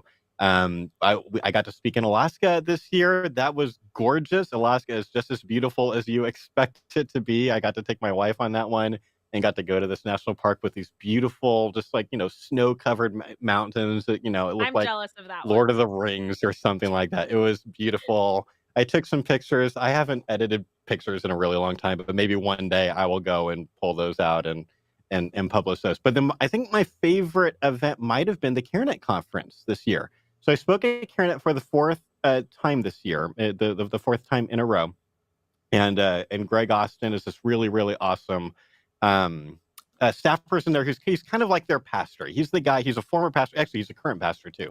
But he also works with the pastors, and he got really excited about our pastor pledge thing. And so we've partnered together kind of every year for the last 4 years of creating like a half-day seminar that happens at the beginning of the conference for people who want to work on how to connect with churches more. And then depending on the year, I might also be doing some workshops and other things too. This time I was just working with Greg on that. And there was a pregnancy center director who later said like that half-day workshop was the most helpful thing that she had the entire conference. And Greg and I were so happy to see that, because that's exactly what we're going for. Like, we work really hard on trying to, like, we want this to be as practical, as applicable, as and helpful to people as possible. And so hearing someone say this, of all the things, this is not the reason that the topic that people are mainly going to CareNet conference for, but the fact that they come to this thing and then they're surprised by like, this is really, really applicable and helpful. And now way more pregnancy centers are doing a lot better job of connecting with churches and pastors now as a result. That's been super cool. And after I was done, I was hanging out in the lobby. I was going to go and do dinner with a couple of colleagues and donors. And while I'm waiting, this young woman walks up to me. I'll say, I actually don't remember how old she was, but let's just say young-ish, like between 20 and 40. I don't know. She walks up and is like, "Are you Josh Brum?" And it's like, "Yeah." And so she had come to the last conference and she had seen me speak about relational apologetics. And she's like, that completely changed everything about what I've been doing pro-life work in the last year. Is you're so excited. And she starts basically like telling me my speech. Like, she starts quoting all these different, and I loved how you said this, and I loved how you said this thing and this thing. And I'm like, she's quoting like really accurately, like a big, like a lot of different things. I'm like, you could give the talk at this point, like that kind of thing. But the fact that she's like, I've been applying, it's changed all the ways that I'm talking about pro-life. It's changed our pregnancy center work and all these different things. It was really gratifying. I think people think that we hear stuff like that all the time from people, and then they're like, well, then I don't need to tell them. No. And no, that doesn't happen, because everyone expects that everyone else is telling us the stories. So it was really, really nice to hear that, I'm not just going to this conference to hang out with friends and colleagues. Like, I really just want to help the people that are coming. And so getting a chance to kind of get feedback from some people that we're actually helping there has been really gratifying. Emily is speaking now too. Emily, why don't you talk a little about your favorite experiences from the last year? Yeah, so this has been my first year speaking for ERI, and just this year I did 33 speeches, 22 interviews, and 6 full-day or half-day ERI seminars just in January. So it has been a literally crazy year. double. Literally Doubled double. my Yeah. speeches. Yeah. Well It done. has been really, thank you. I think it's largely due to TikTok. We've been getting so many more requests. Yeah. People are seeing my face out there, and people, for better or for worse, want to see the young pro-life woman be out talking about abortion. I'm basically doing all of our college campus talks at this point because optics-wise, it just makes sense. People are inherently more interested in hearing what I have to say. Yeah. Yeah, there is that, but also say, like, for those like behind the scenes, like, they also know, like, I've been saying for a little while, like, I was wanting to kind of back off of some of the domestic speaking stuff, so I could spend more time focusing. Like, we've got a whole course to edit. We've got all this stuff going on, and if I go on a trip, first of all, I get sick like every single time I go on a speaking trip. Like, so it takes me out for like a week anyway. It's like the ongoing joke of the staff.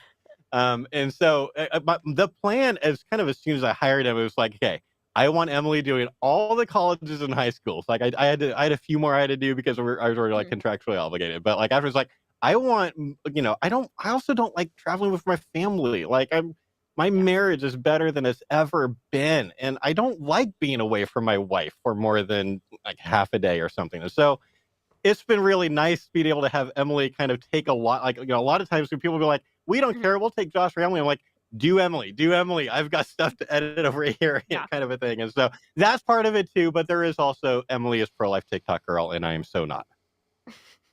I think also that it's really nice that I'm in a position in life when I can do this. I can jump on a plane and go do these speeches, do these interviews. And so I was happy to step into that role. And I'm excited now that I have enough of a platform that people are excited about having me. There's still excitement there. If they're offered Josh or Emily and they're told they're getting Emily, people are still excited about that because my face is out there. So I think we're in a really good position now that we have 2 speakers, both of which people are excited about. for different reasons, depending on if you know the history of ERI, or you're excited about TikTok, or do you want the man in a suit to come give a pregnancy center banquet speech. Like, we were able to kind of go on our niches, and people get really excited about both of those things. And so I think it's a really, really good fit for our staff. Probably my two favorite speaking events from this year was back in March. I got to do the Oregon Right to Life launch training. People ask me all the time if the thing I enjoy most about speaking, my favorite events, are the ones where I have a really big audience and I'm up in front of maybe hundreds of young people. I went to Canada. I spoke at the Canadian March for Life with my biggest audience I'd ever had. And that's not the most gratifying kind of speaking event to me. What I love is when I get to work with a small group of students for a lengthy period of time. I'm a teacher. That's where I came from. And that's the thing that I get the most joy out of. So last March, I got to spend 2 full days with a group of 16 high school students from Oregon. And the idea was I was doing a full ERI seminar over 2 days. I taught them the entire Equip for Life course using a lot of the new Equip for Life Academy materials as testing. And I walked with them through no experience talking about abortion whatsoever, all the way through. Halfway through day 2, we bused them to the University of Portland, and they had a half day of outreach talking to pro-choice college students. These are pro-life high school students that after a day and a half went and held their own in conversations with students at the University of Portland. I've never been prouder of a group of students in my life. I got to sit around and listen to 16 students absolutely behave wonderfully. They were making really thoughtful points. They were listening and loving pro-choice people. I was watching people change their minds and change their perceptions all around me. I think it was the single most incredible outreach I've ever gotten to be a part of. And it was after getting to spend 2 full days with these students, some of whom still email me and text me regularly with random questions, and I love it. They are my people.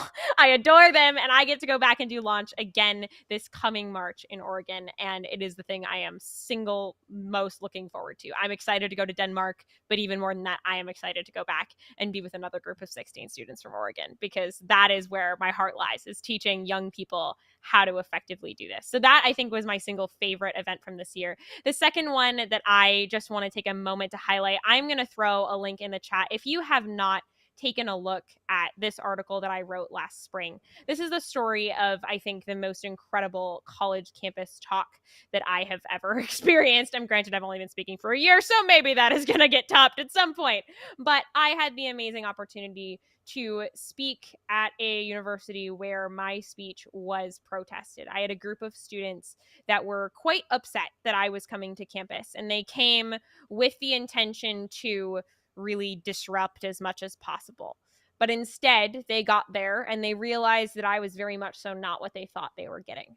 They sat down, they engaged, they asked great questions during Q&A, and I was able to break down their walls so much during that speech that I ended up sitting on the floor of that lecture hall with this group of pro-choice students for about 3 hours after my talk was over, talking about abortion, to the point where they were so intrigued by the pro-life position and so impressed by who I was and who ERI was and the kind of arguments we were using, that they actually helped us to rebrand our entire speech.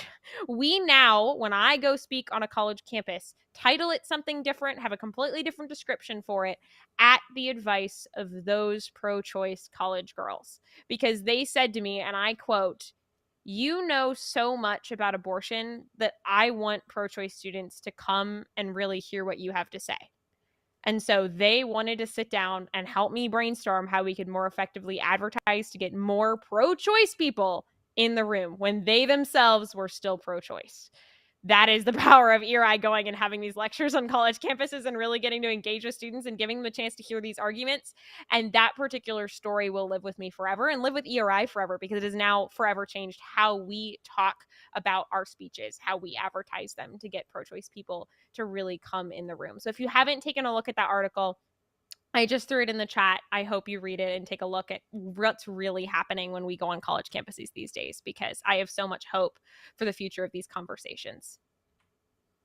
Before Q&A, let's do one more thing. And yeah, that is like my favorite story of the last year too. It's amazing.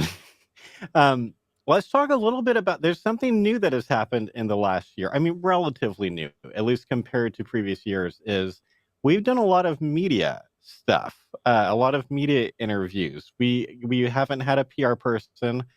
I don't know how to do PR. I don't know how to like get a bunch of media groups interested in us. That's not my skill set. If someone wants to come and do that for us, that'd be great. But that's not been so. We've done that a bit. I do radio interviews sometimes and stuff, but boy, after Dobbs happened, we started getting some major groups reaching out and doing interviews with us. And while I did some interviews, it was more of Emily's interviews that were getting like published and then put out there. So Emily, talk a little bit about the media stuff that you've done this year. And I know that we've got a clip that we're going to want to play too.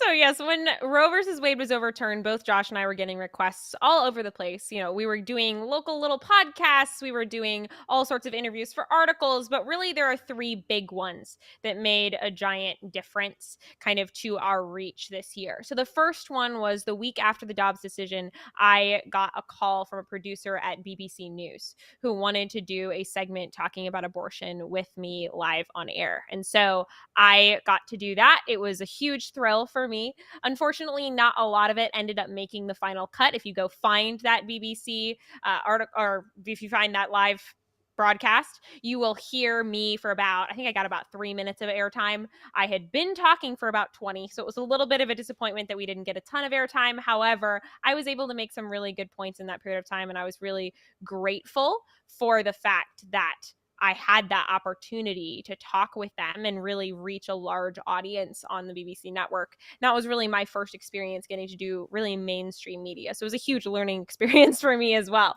Then a couple of months later, we had a call from EWTN. If you're not familiar, EWTN is the main Catholic television station all around the world.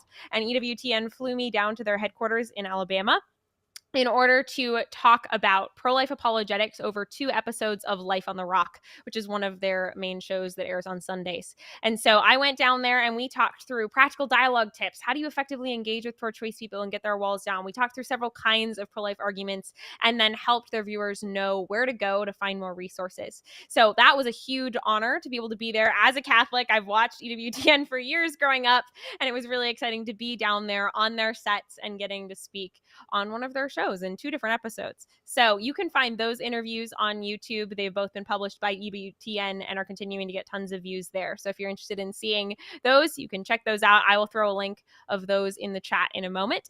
And then the last and probably biggest of the interviews that I did that we'll show a little clip of is back at the end of October. I had the incredible opportunity to go on MSNBC. We got a call from their producers about a week before to asking me to sit on an abortion panel that ended up in consisting of myself, Minnie Timaraju, who is the president of NARAL Pro-Choice America, and then a pro-choice doctor who works in the New York metro area.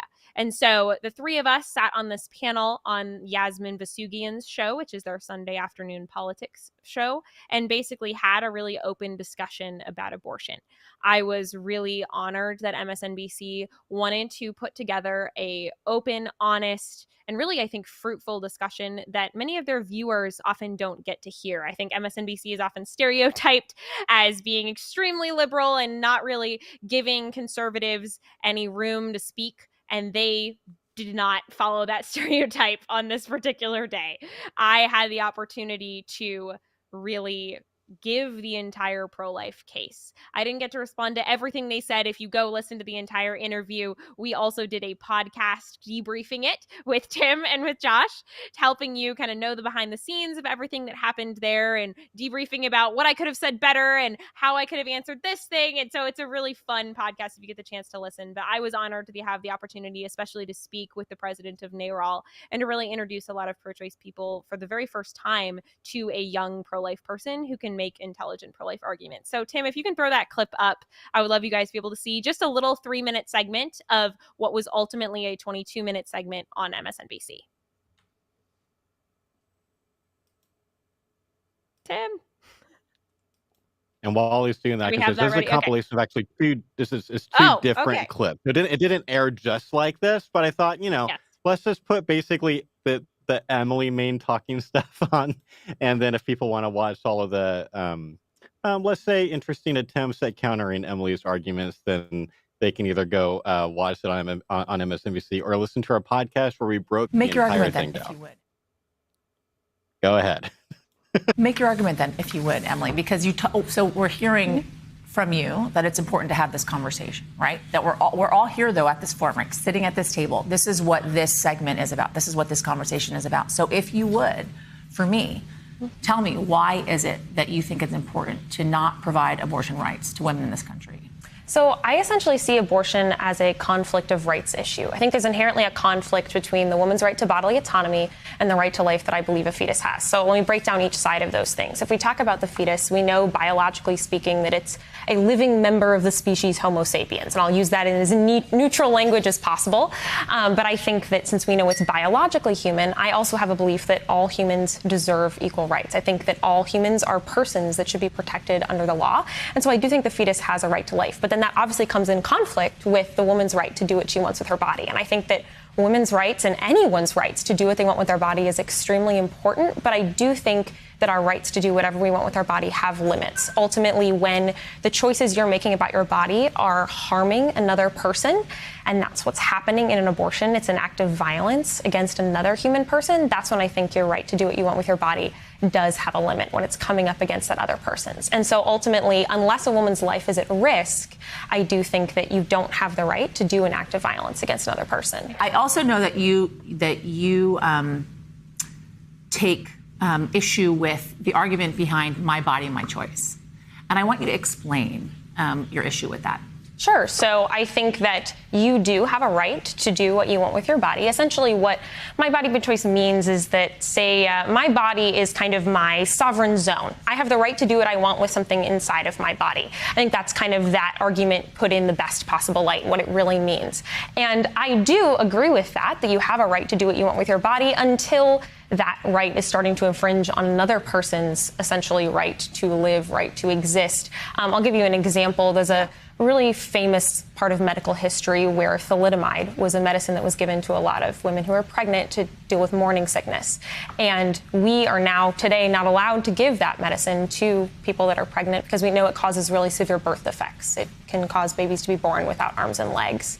And we don't have the right to take thalidomide as a pregnant person today because we know it can cause this kind of violence to another person. So you do have rights to your body, but those rights ultimately don't get to trump someone else's right to live or get to cause violent harm to them, as we saw in the case of thalidomide, which the FDA, rightfully so, I think we could all agree, has laws against. You cannot, there's these restrictions on what you can and can't do with your body there. I've heard you, though, also go so far as to say, with my body, my choice, you say, well, if, for instance, you feel as if it's your body, your choice, then you should be able to not have any restrictions on abortion whatsoever because it is, after all, the woman's body. That's true. A lot of pro-choice people that maybe use, or I should say abortion rights activists who use the terminology my body, my choice often don't actually agree with kind of the conclusion of that view. Because if it is true that I can do anything I want with my own body, we would have to say that there can be no restrictions on abortion whatsoever, which we know Americans overwhelmingly are not okay with. 72% of abortions, of pro-abortion right votes, according to the studies I've seen, think there should be restrictions on when abortion's allowed during pregnancy. But if it's true, the principle is true that you can do anything you want with anything inside your body, then we would have to say abortion is available for all 9 months of pregnancy. So it is surreal to see Equal Rights Institute on a lower third on MSNBC every time I see that. It's really crazy to see my name on a lower third on MSNBC. Yeah, and your face and everything. And my face. You did fantastic. You did such a great job. Again, I think, listen to the podcast. We had a lot of thoughts about what, everyone else said, and, and there were other things, I want everyone to be able to hear what the other panelists said, including, the national director of NARAL that was sitting right next to Emily. But it was really cool. I'll a very brief version of it, as easy as it would be to just slam on MSNBC for different things. And that would be the kind of thing that most people that follow ERI would love to see us do. We were generally really impressed with MSNBC and at least some of the staff there. They treated Emily really, really well. And it seemed like there were several people there that were actually really excited to hear about ERI. And that has been kind of a pattern across the board. It seems like every time either Emily or I have talked to someone from, kind of mainstream media or some kind of big outlet, Sometimes they hadn't heard of URI before, but they found us while searching and then got excited and then reached out to us and then got even more excited. And so I think we're going to still see more of this stuff in the future. But that's been kind of a really cool part of it. I just want to remind people, post questions in the chat. I know we're not going to have time to answer all of them. We'll just kind of have to take, our favorites or just some until it's time to go, because we've already been here for over an hour and a half, and you guys are all troopers, but we love answering questions, and we will get to some of those. I just wanted to briefly, basically, ask you who are watching to help us. And I don't want to spend a lot of time on this, and I'm not going to try to do emotionally manipulative stories or anything. It's like, I think our work speaks for itself. We've been working really hard. This is the best year we've ever had. There's a lot of really, really cool things going on, and we need help. I think sometimes it looks like we're super well funded because our videos look good, or because we're speaking all over the place, and we're doing okay, but we're also held back by a lack of funding. There are things that and every year there's like certain things that we would like to be able to do, projects that are really important, and they get pushed off because we don't have the staff or time for it. And that's where most, if for people who are giving, if you're giving, increased or new donations, I want to tell you kind of exactly where that's going to go. What are some of our goals for this year? Our ultimate goal, our fundraising goal, and I think there's a graphic for this. We're hoping to raise $60,000 this month in new giving, and there's basically two line items for that. 50,000 of that we want to put into marketing the Equip for Life Academy. We don't want to spend all this time making this thing and not have a whole bunch of schools using it. And so we're going to be sending Emily out to a bunch of different Catholic school conferences, other kinds of conferences, trying to just like spread the word about this. I think the first really great and extensive pro-life curriculum that's been made for things like religious high schools. We want to get that out there, and that is a kind of an expensive thing. These things, that every conference booth costs money. We're going to need to spend some money on investing in booth materials, and obviously just having Emily travel around and do this. And frankly, that's a relatively time-sensitive need. Is we're going to have to start making decisions about which conferences we're going to send Emily to in the next 2 or 3 months. Like, there are some of these things where you've got to, get registered 3 or 4 months in advance, and so we're going to have to start making calls, and we will literally make decisions about how many conferences we can send Emily to based on how much money we raise. We don't have the funding on our own to just drop $50,000 and just start sending Emily all over the place. If we had that ability, I would have, we would have more staff by this point. We don't, but you can help us to get there. So if you're excited about Equip for Life Academy, for example, that's one of the main things that we're raising funds for. We're not raising funds for the production of it. Our donors in the past have covered that. We've bought the new equipment. We've been able to hire Joshua thanks to some really generous donors who's helping with that. Most of it is filmed at this point. Like, that's not what we're raising funds for. We're going to get this thing made. It's going to get made in the next couple of months, but we want to get it out there. We want to be able to spread the word about it really effectively. So that's part of it. And then 10,000 of that goal is that we want to bring on 6 more club coaches, because the affiliate program is doing amazing. I mean, all of those stats, every stat is like more amazing than the last one. These clubs are kicking butt. They're doing so well, but we are very limited in how many clubs that we can help. We're just about maxed out at this point. And so we want to be able to train 6 more club coaches who can be helping more clubs that, want our help, want to be in the affiliate group program, and we don't want to have to turn anyone away. But we're pretty close to that point at this point. So I just hope that you'll be generous. We could really, really use the help. We don't just say that. It's not just like, this is what all nonprofits ought to say is most strategic at the end of the year. Like, no, we really could use the help. We work really, really hard, I'm really careful about how we spend donor money, and we try to be very, very strategic about that, even when it comes to, what equipment we're getting and not wanting to spend more money than we need to, and things like that. I think we get a lot of bang for the donor buck. I mean, the fact that we're reaching a pro-life person for basically every $2.45, I think it was, that comes in, like, that's pretty amazing. And that's not even the most accurate stat, because that's not counting TikTok, and that's not also counting all the people that are seeing us in the media. A lot of people saw Emily on MSNBC making some of the best pro-life arguments, out there, and they got to see it, basically uninterrupted. And so there's a lot of really cool things going on. And it's a really important time of year. I mean, goodness, it's Dobbs, Roe versus Wade is overturned, and it changes everything.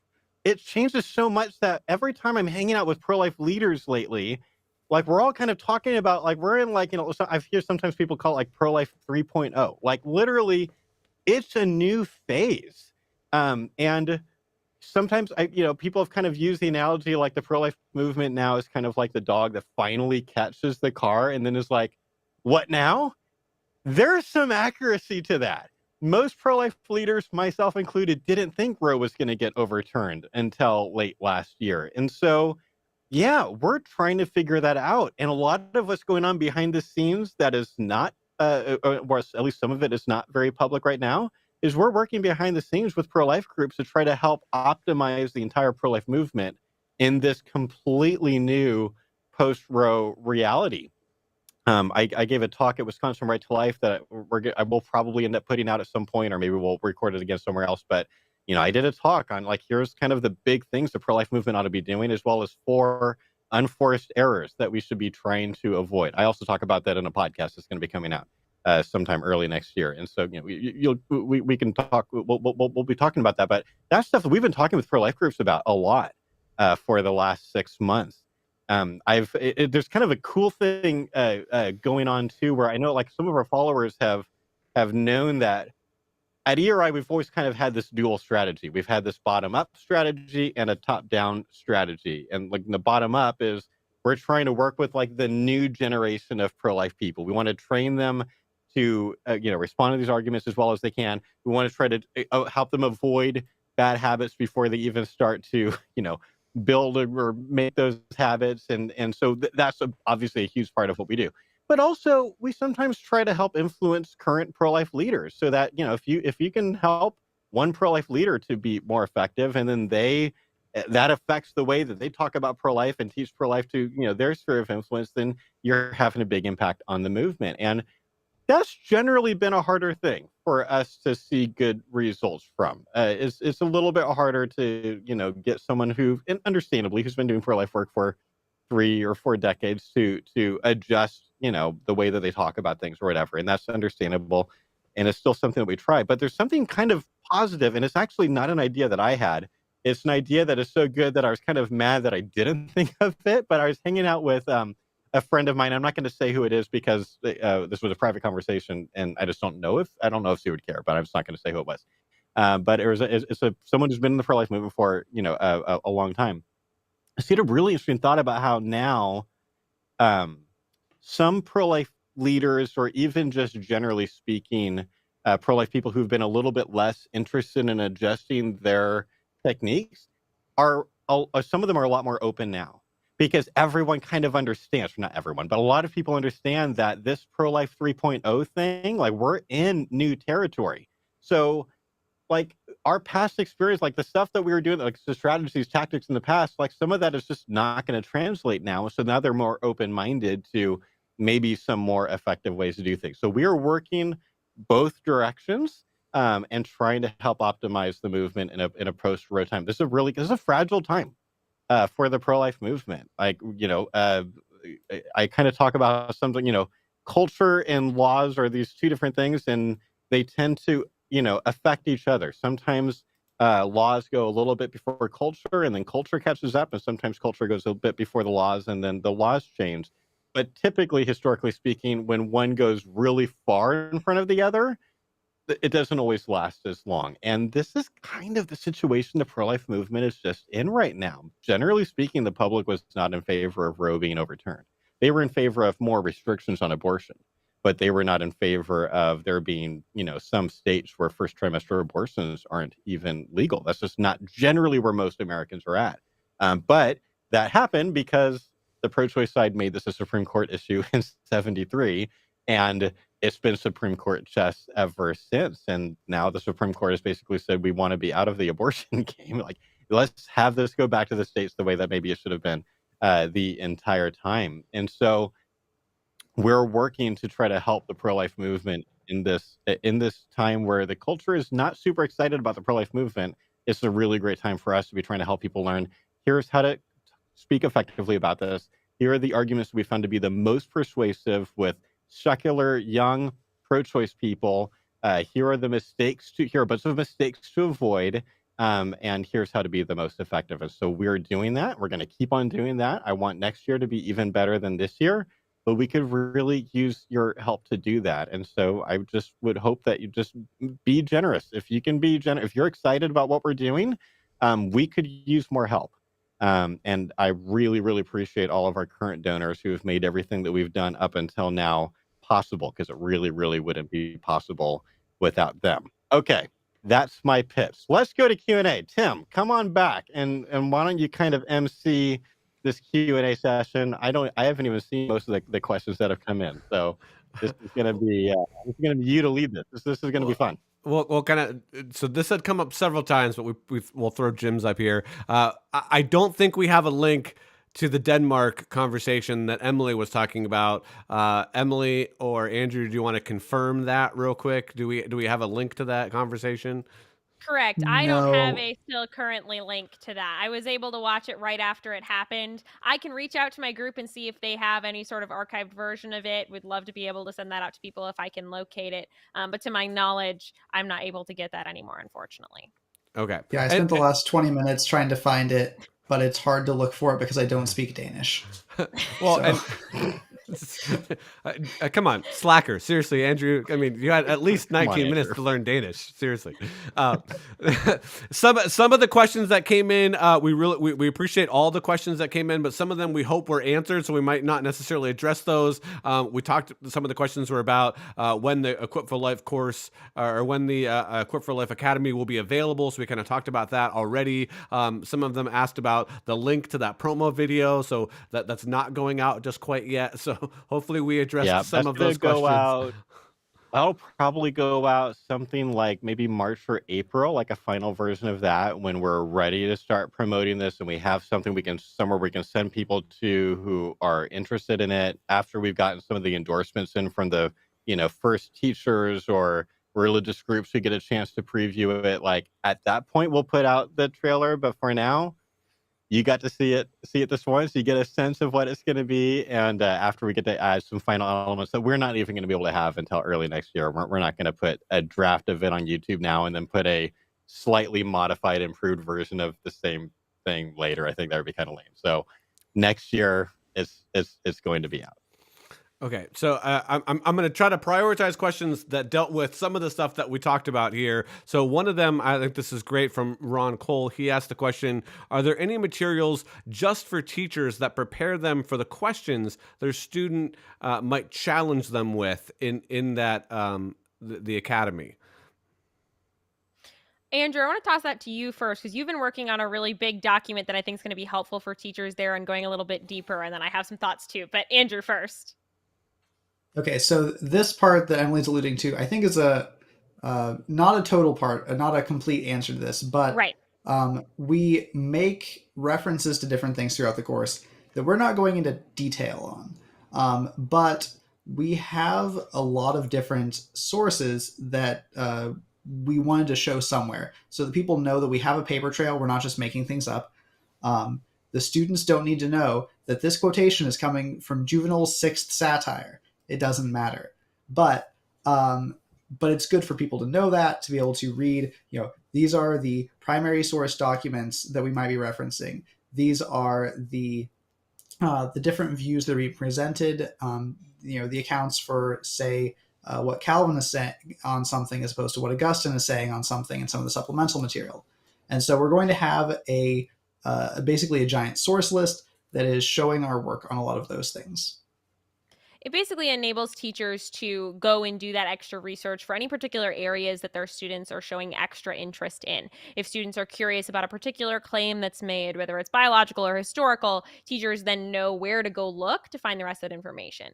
The other idea here is that teachers are usually getting exposed to us and our work at Equal Rights Institute for the first time. And so they are getting this curriculum, but we make it very clear that this is not the only thing that ERI has ever published. And we have resources in all these different pro-choice arguments that aren't explicitly covered in the curriculum. And as a matter of fact, one of the bonus lessons is helping students to discover that, having students go and research through our existing material arguments that weren't covered in the rest of their curriculum. That way, both teachers and students are getting to know that anytime you have a question about a particular pro-choice argument or an abortion-related issue happening right now in our society, you can go to Equal Rights Institute, and we are almost certainly going to have published material on that.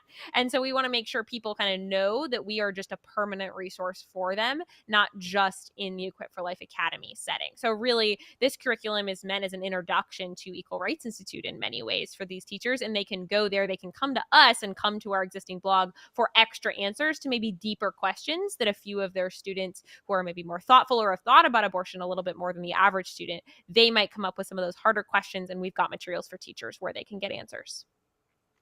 Sweet. Josh, you want to jump in on that at all, or should we move on to the next one? They covered it. Let's move on. Okay, so these might be, kind of just some interesting questions. Holly, I'm not going to put up on the screen because it's a little bit longer. Holly asked, has ERI had any interactions with Daily Wire? She said her family thinks that Ben Shapiro and company could use some help with their pro-life rhetoric. That would be fantastic and at a far-reaching conversation. So there's another one that's similar to that I can jump in next with. But Josh, what do you think? We get asked that a lot. We do actually get asked that a lot. I'm gonna try. I'm gonna try to say this in a way that won't get us in any trouble.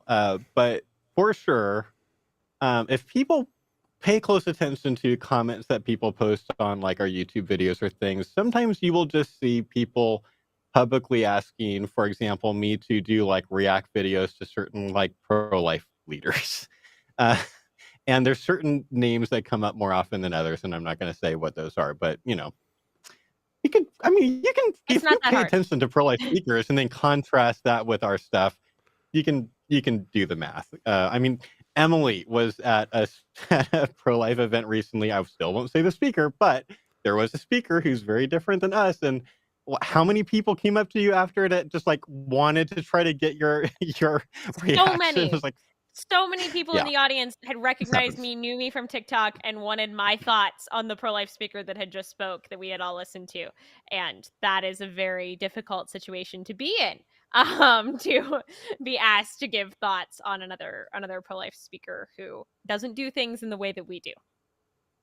So I've got like lots of complicated thoughts, and basically this has been kind of the most common debated question behind the scenes of ERI since day one of what kinds of things are appropriate to say in public, what things might be better said in private, what things would be better not sit outside our office, and we're going to keep on trying to figure that out. But I'll tell you, like generally speaking, one of the kind of general rules that we've been using lately is we tend to try to avoid reacting critically to like pro-life groups or like famous pro-life speaker types. But if you're not like in the pro-life movement, if you're just like a conservative speaker or something like that like goes in and like does abortion or like pro-life stuff, that feels a little bit more fair game because it is, I do think it is, or I'm aware it is really, really helpful to be able to point at clear and real examples of what not to do. And so, Emily, we recently got, and I think you got an email asking about an apologist reacts for us to do. Ironically, which one was that? Who are we going to react to? So interestingly enough, this just came up in the comment section as well. I saw someone brought this up. They asked me if I was familiar with this debate that just happened between, I'm not actually sure how to say her name, Bronte Remisk, who's a pro-choice TikToker, and she recently did a debate with Michael Knowles. And we got that sent to us over email with a request for us to do an apologist reacts to that.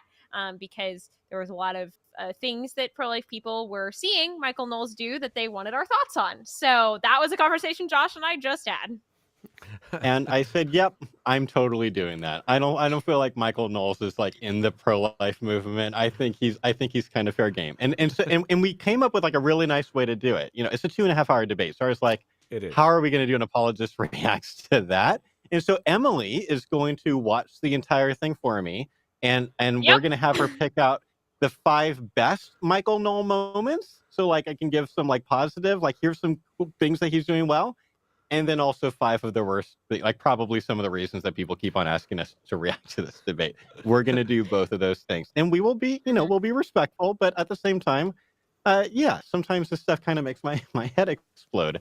We've mentioned Ben Shapiro in the past. We did an article a while ago on a Q&A video that Ben Shapiro put out of him responding to the question of rape in a way that we felt was pretty unhelpful.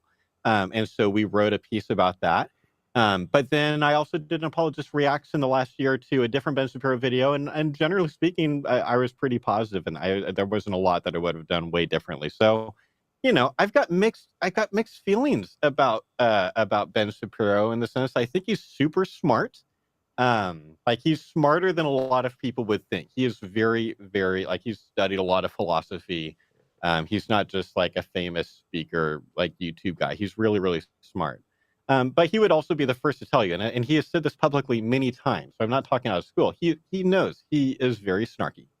And he was asked about that recently on Lex Friedman's podcast, and I was interested in how he'd respond to that. And he basically kind of said, he kind of had a couple answers. Like, well, on one hand, yeah, probably I could be less snarky, and I'm working on that. But on the other hand, I'm trying to be entertaining, because if you're not entertaining, then you're not going to have enough people watching your thing. And so I have said in most speeches for the last couple of years that if you are listening to any pundit on anywhere on the political spectrum, who generally speaking makes you feel like the other side of the political spectrum is dumb or evil or stupid, like, you shouldn't be listening to those people, because I actually think it hurts your soul. I think it really has an effect on people. I think a lot of the tribalism that is going on right now is because of a lot of different types of people like that who are causing us to hate each other, to not understand each other, to not want to talk to each other.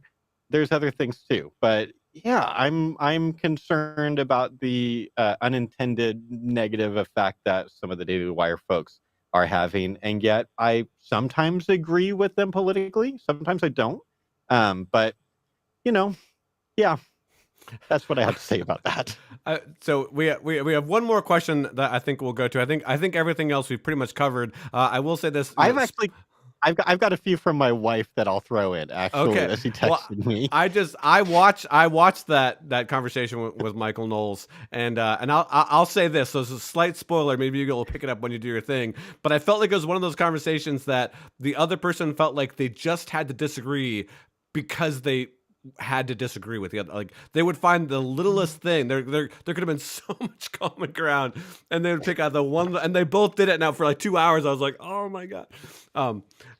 Anyway, It's really common. That's what happens when pro-life and pro-choice people talk to. That's the most common thing. They don't ask each other questions. They're not really hearing each other. They're not finding common ground. It's just rat-a-tat-tat kind of argument until people get annoyed and leave. Like, it's pretty representative of how a lot of these things actually go, but it could go so much better. And I'm sure I'm going to have a lot to say. That'll be the next Apologist Reacts I film. It won't be the next one we put out. I think we've got 3 or 4 in the can. I've got some more that I did with Emily. We did a couple on The Crown that we filmed recently that's not out yet, which I had never seen before. But she had never seen Jurassic Park. So we did the dinner scene from Jurassic Park with her, which was, fun. So, it was fun for us. So there's stuff that's going to be coming out that's already filmed, but yes, the next time I sit in the studio to make an Apologist Reacts, it'll be the Michael Knowles debate that everyone seems to be asking us to do. Wait, another popular movie that Emily hadn't seen yet? I'm shocked. Yeah, I know. I'm sorry. We've gone over this. Okay. Every single time. Fran Z says that they found your podcast, love it, that they find it working out. But they had a question that I thought was really interesting before we get to the ones that maybe your wife sent. Have you ever had a conversation or that made you question your position? That can you think back to a dialogue where you were like, left kind of, really scratching your head and thinking, wow, that really made me think? Okay, so I'll go first. So I've told this story sometimes. I did get stumped in a dialogue at an outreach at University of Michigan, where it was just one of those situations where I didn't think quick enough on my feet for the person before they left. But this person, I was talking to this pro-choice girl, and she made just such a really well constructed anti-fetal personhood argument, and the way that she had done it, it just avoided a lot of the common like pitfalls. And frankly, I got so distracted because I was like really impressed with her. Like there is this part of me was like, that was great, really good job. Like not in a patronizing way. I was like, that's like one of the best arguments I've heard any pro-choice person make. That was really, really good. And so then I had to like take a moment and be like, okay, wait, like what would be the best way to respond to that? And I took 5 seconds too long, and she was like, well, I got to go to class, and she left. And then halfway to the building, I'm like, oh, I know what I should have said. Squirrels. I should have brought up squirrels. Dang it. Okay, well, whatever. Anyway, but that's not a direct answer to the question. For sure, this has happened multiple times behind the scenes at ERI, where we have sometimes come up with either the sharpest version of a pro-choice argument that we've ever heard, or in one case, we came up with a pro-choice argument that we had never heard before. Mm. And it was the best pro-choice argument that we'd ever heard of, except we came up with it ourselves. And that was years before we published about it. That was the self-defense argument. And so we ended up putting out a massive article about it, like a 30-minute video about it. I'm sure Emily is already posting a link in this chat, but we were thinking about that for a couple of years before we published anything on it, and we hadn't heard anyone make at least certain versions of that argument. And then we deprioritized it, and we work on the tribal counseling thing first. And then, frustratingly, an abortion doctor published a New York Times opinion piece basically making this argument. And it was like, oh, not only is it out now, it's out like really in public. So then we really prioritized working on that. But yeah, there are sometimes just in our, behind the scenes conversation, we're trying to like come up with the best pro-choice arguments. We'll be like, we'll stump ourselves sometimes, and then we'll have to try to work that stuff out. I've definitely moved a lot of my political opinions, so I've been changing my mind on certain things that I used to believe, but I have not yet heard a good enough pro-choice argument for it to really, really rock my pro-life status. But for sure, I've had those moments where it's like, ooh, that's interesting. Let's think about that. And I will actually have that like inner like, could that actually be like the defeater of the pro-life? And and because I think we should be as open-minded as possible. I don't want to just initially react with, well, that's definitely wrong, because it's not the pro-life, it's not my view, kind of a thing. Right. But I haven't been rocked as solidly as I have been on some of the other like political issues that I used to, or political positions that I used to hold. Sweet. Well, you kind of pulled back the curtain for the whole ERI crew, so we'll assume that Andrew and Emily, as they were nodding their heads, yes, that was an adequate enough answer. Josh, you said you had some questions from your lovely wife Hannah that you'd like to throw to yourself or to the group as we kind of wrap up here this evening. I know we said we weren't going to give like preferential treatment, but I give my wife a lot of preferential treatment because she's my favorite person in the world. So whatever. But I thought this was a good question. So she asked, she wanted to know if we have had to pivot any of our content because Roe was overturned, like in Equip for Life Academy or whatever. And so like, I know that, like Andrew, you were working on like the history lesson of like the, what, like the big, like, what have been the big Supreme Court cases. And you had to add to that lesson after Dobbs, the first right? draft was written before Dobbs. Dobbs was in the future tense, and then suddenly I had to do a little bit of a rewrite. Not to mention, all of the actual Dobbs related content we put out, which we knew we were going to have to do one way or another. Yeah. But but yeah, that was a significant chunk of our summer. I know that I've done a whole speech now on like post row. Like a lot of that was basically new content. So there's been some pivoting that way. It's not the only thing that we're talking about, but for sure, we've been working with other pro life groups a lot on the fact that Dobbs has happened and how that changes. So it's pivoted some things. It hasn't pivoted like, here's the, like it's not like the equal rights argument's not going to work now that Roe is overturned or something like that. Like, Right. our arguments weren't really based in those things. But it's definitely had a big impact on some of what we're spending our time doing. And I mean, and that was really intentional. Like, I kind of felt like after Dobbs happened, I felt like my role or part of my role as the leader of ERI was to kind of direct us to table as many of our current projects as we could temporarily to make sure that we were spending enough time in this like critical moment, like this month that Dobbs has happened, that everyone is talking about this. What can we be doing? Which is why, and we did a live stream, and the audio is in our podcast feed where we talked about, what our kind of personal experiences were like on Dobbs Day. And it wasn't mainly celebration. We were working really hard all day that day. Emily's making TikToks all day. We I were think I just posted working 10 TikToks that day. It was in insane. one day. Yeah. That's hard to do. So it's definitely had an effect on what we were spending our time doing. And it continues to be always kind of something that I'm weighing versus kind of other kinds of projects. And then her other question for Emily was, I know we talked about this on the podcast, but maybe you could just do like a little bit of a summary about this. She was curious, what was it like meeting and interacting with the director of the National Abortion Rights Action League, NARAL, at MSNBC? I had a really, really incredible experience overall at MSNBC. And I think one of the very big reasons for that was because of the positive interactions I was having with Minnie Tamaraju. This has been a trend, and Josh has worked with people from NARAL before. He did a debate with someone who is the head of Georgia NARAL. Am I correct about that, Josh? Was it Georgia? I see you nodding. I'm going to assume I was right about Sorry, that. I was trying to read the guest chat. What'd you just say? I said you did a debate with the president of Georgia Yes. NARAL. Yes. So So both the Josh and I NARAL have Georgia had, chapter. Yes.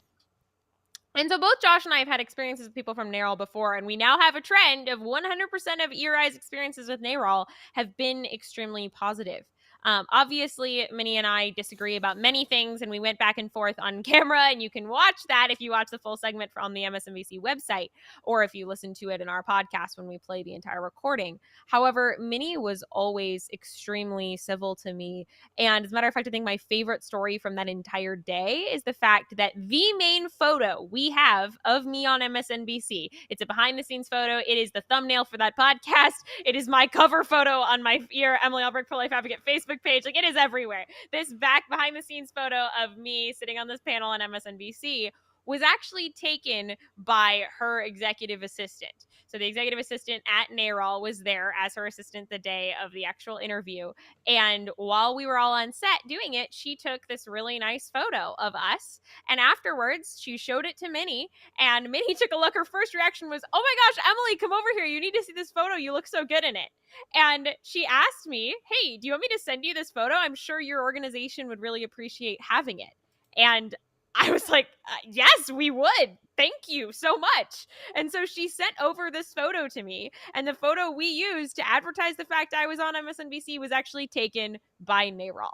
So obviously we disagree about many things, and we went back and forth, and I have issue with some of the things she said on air, and we can go through all that. You can listen to it in the podcast. But I was treated extremely well, both by MSNBC and by the president of NARAL, which is, I think, crazy to a lot of pro-choice and pro-life people, that two people who oppose each other politically on abortion so vehemently could really have just a normal, nice conversation and be able to communicate on national television and behind the scenes just as people getting to know each other. So I had a very positive experience with her, and I hope I have the opportunity to sit on a panel with her again in the future.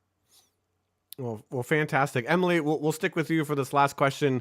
Elizabeth Jenkins asks, if you were starting an affiliate group from the ground up, from zero to, getting members in there, are there any resources?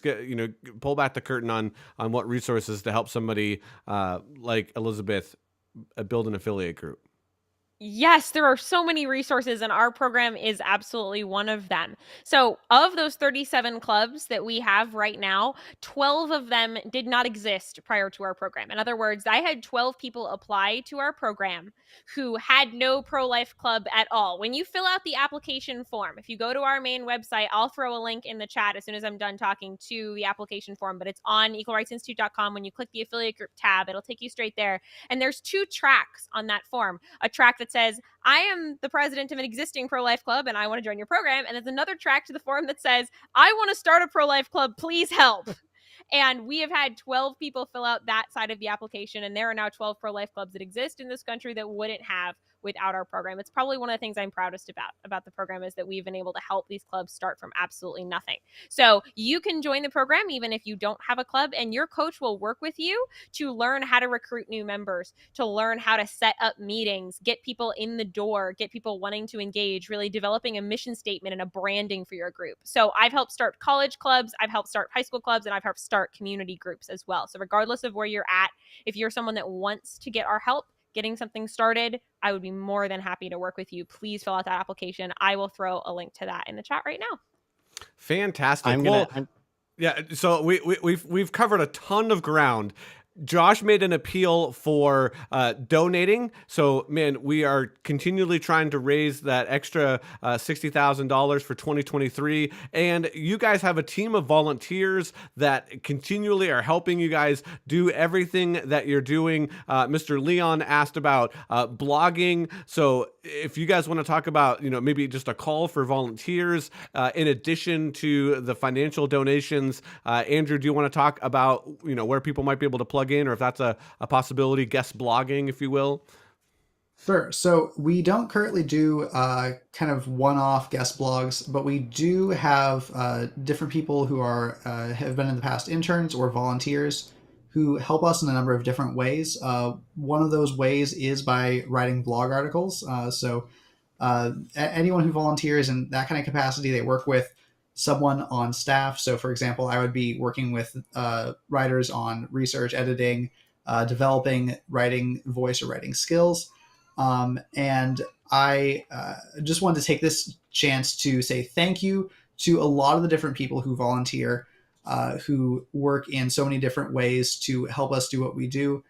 We've had a number of really great writers. I want to shout out Petra in particular, and we've got a couple of philosophy professors who write for us, Dr. Alex Young, and then one who is pseudonymously writing under Elizabeth Lawler. And they do more behind the scenes besides just writing. They consult with us, give us people we can bounce crazy ideas off of, which is great. Jim Burke, who has been active in the chat tonight, has helped in so many ways, including the workbook for the Equipped for Life course, and helping us go through like a crazy long podcast project a couple of years ago. Ellen has done so much with TikTok, and it's not just donations that are super helpful for how we can do this work. We're really happy to have people partner with us, people who have done subtitles, so we can have our videos subtitled for other languages. Have our YouTube video subtitled. There are so many things, and we appreciate all of you for all the different ways you've helped. We really have enjoyed getting to work with you and getting to partner with you in this pro-life work. Yes, well, guys, fantastic. Somebody just asked, is there a website? I don't know if that website is for us. I think she's responding to Jim. Okay, good. Right now. I will put our website in the chat, though. But I will reiterate the website. I'll go ahead and throw specifically the website to donate on there. Guys, thank you so much for spending the afternoon / evening / whenever you're watching this with us. Any final comments before I wrap us up? No, I just really appreciate everyone. I really appreciate everyone who's been supporting our work in the past, whether it's through volunteering, whether it's through donating, and just yeah, one more time, would just ask that you support us as much as you can. There are a lot of really great pro-life groups out there. By the way, if you don't want to support us and you want to support some other pro-life group, reach out. I've got multiple groups that I can totally endorse. But I think we're doing really awesome stuff.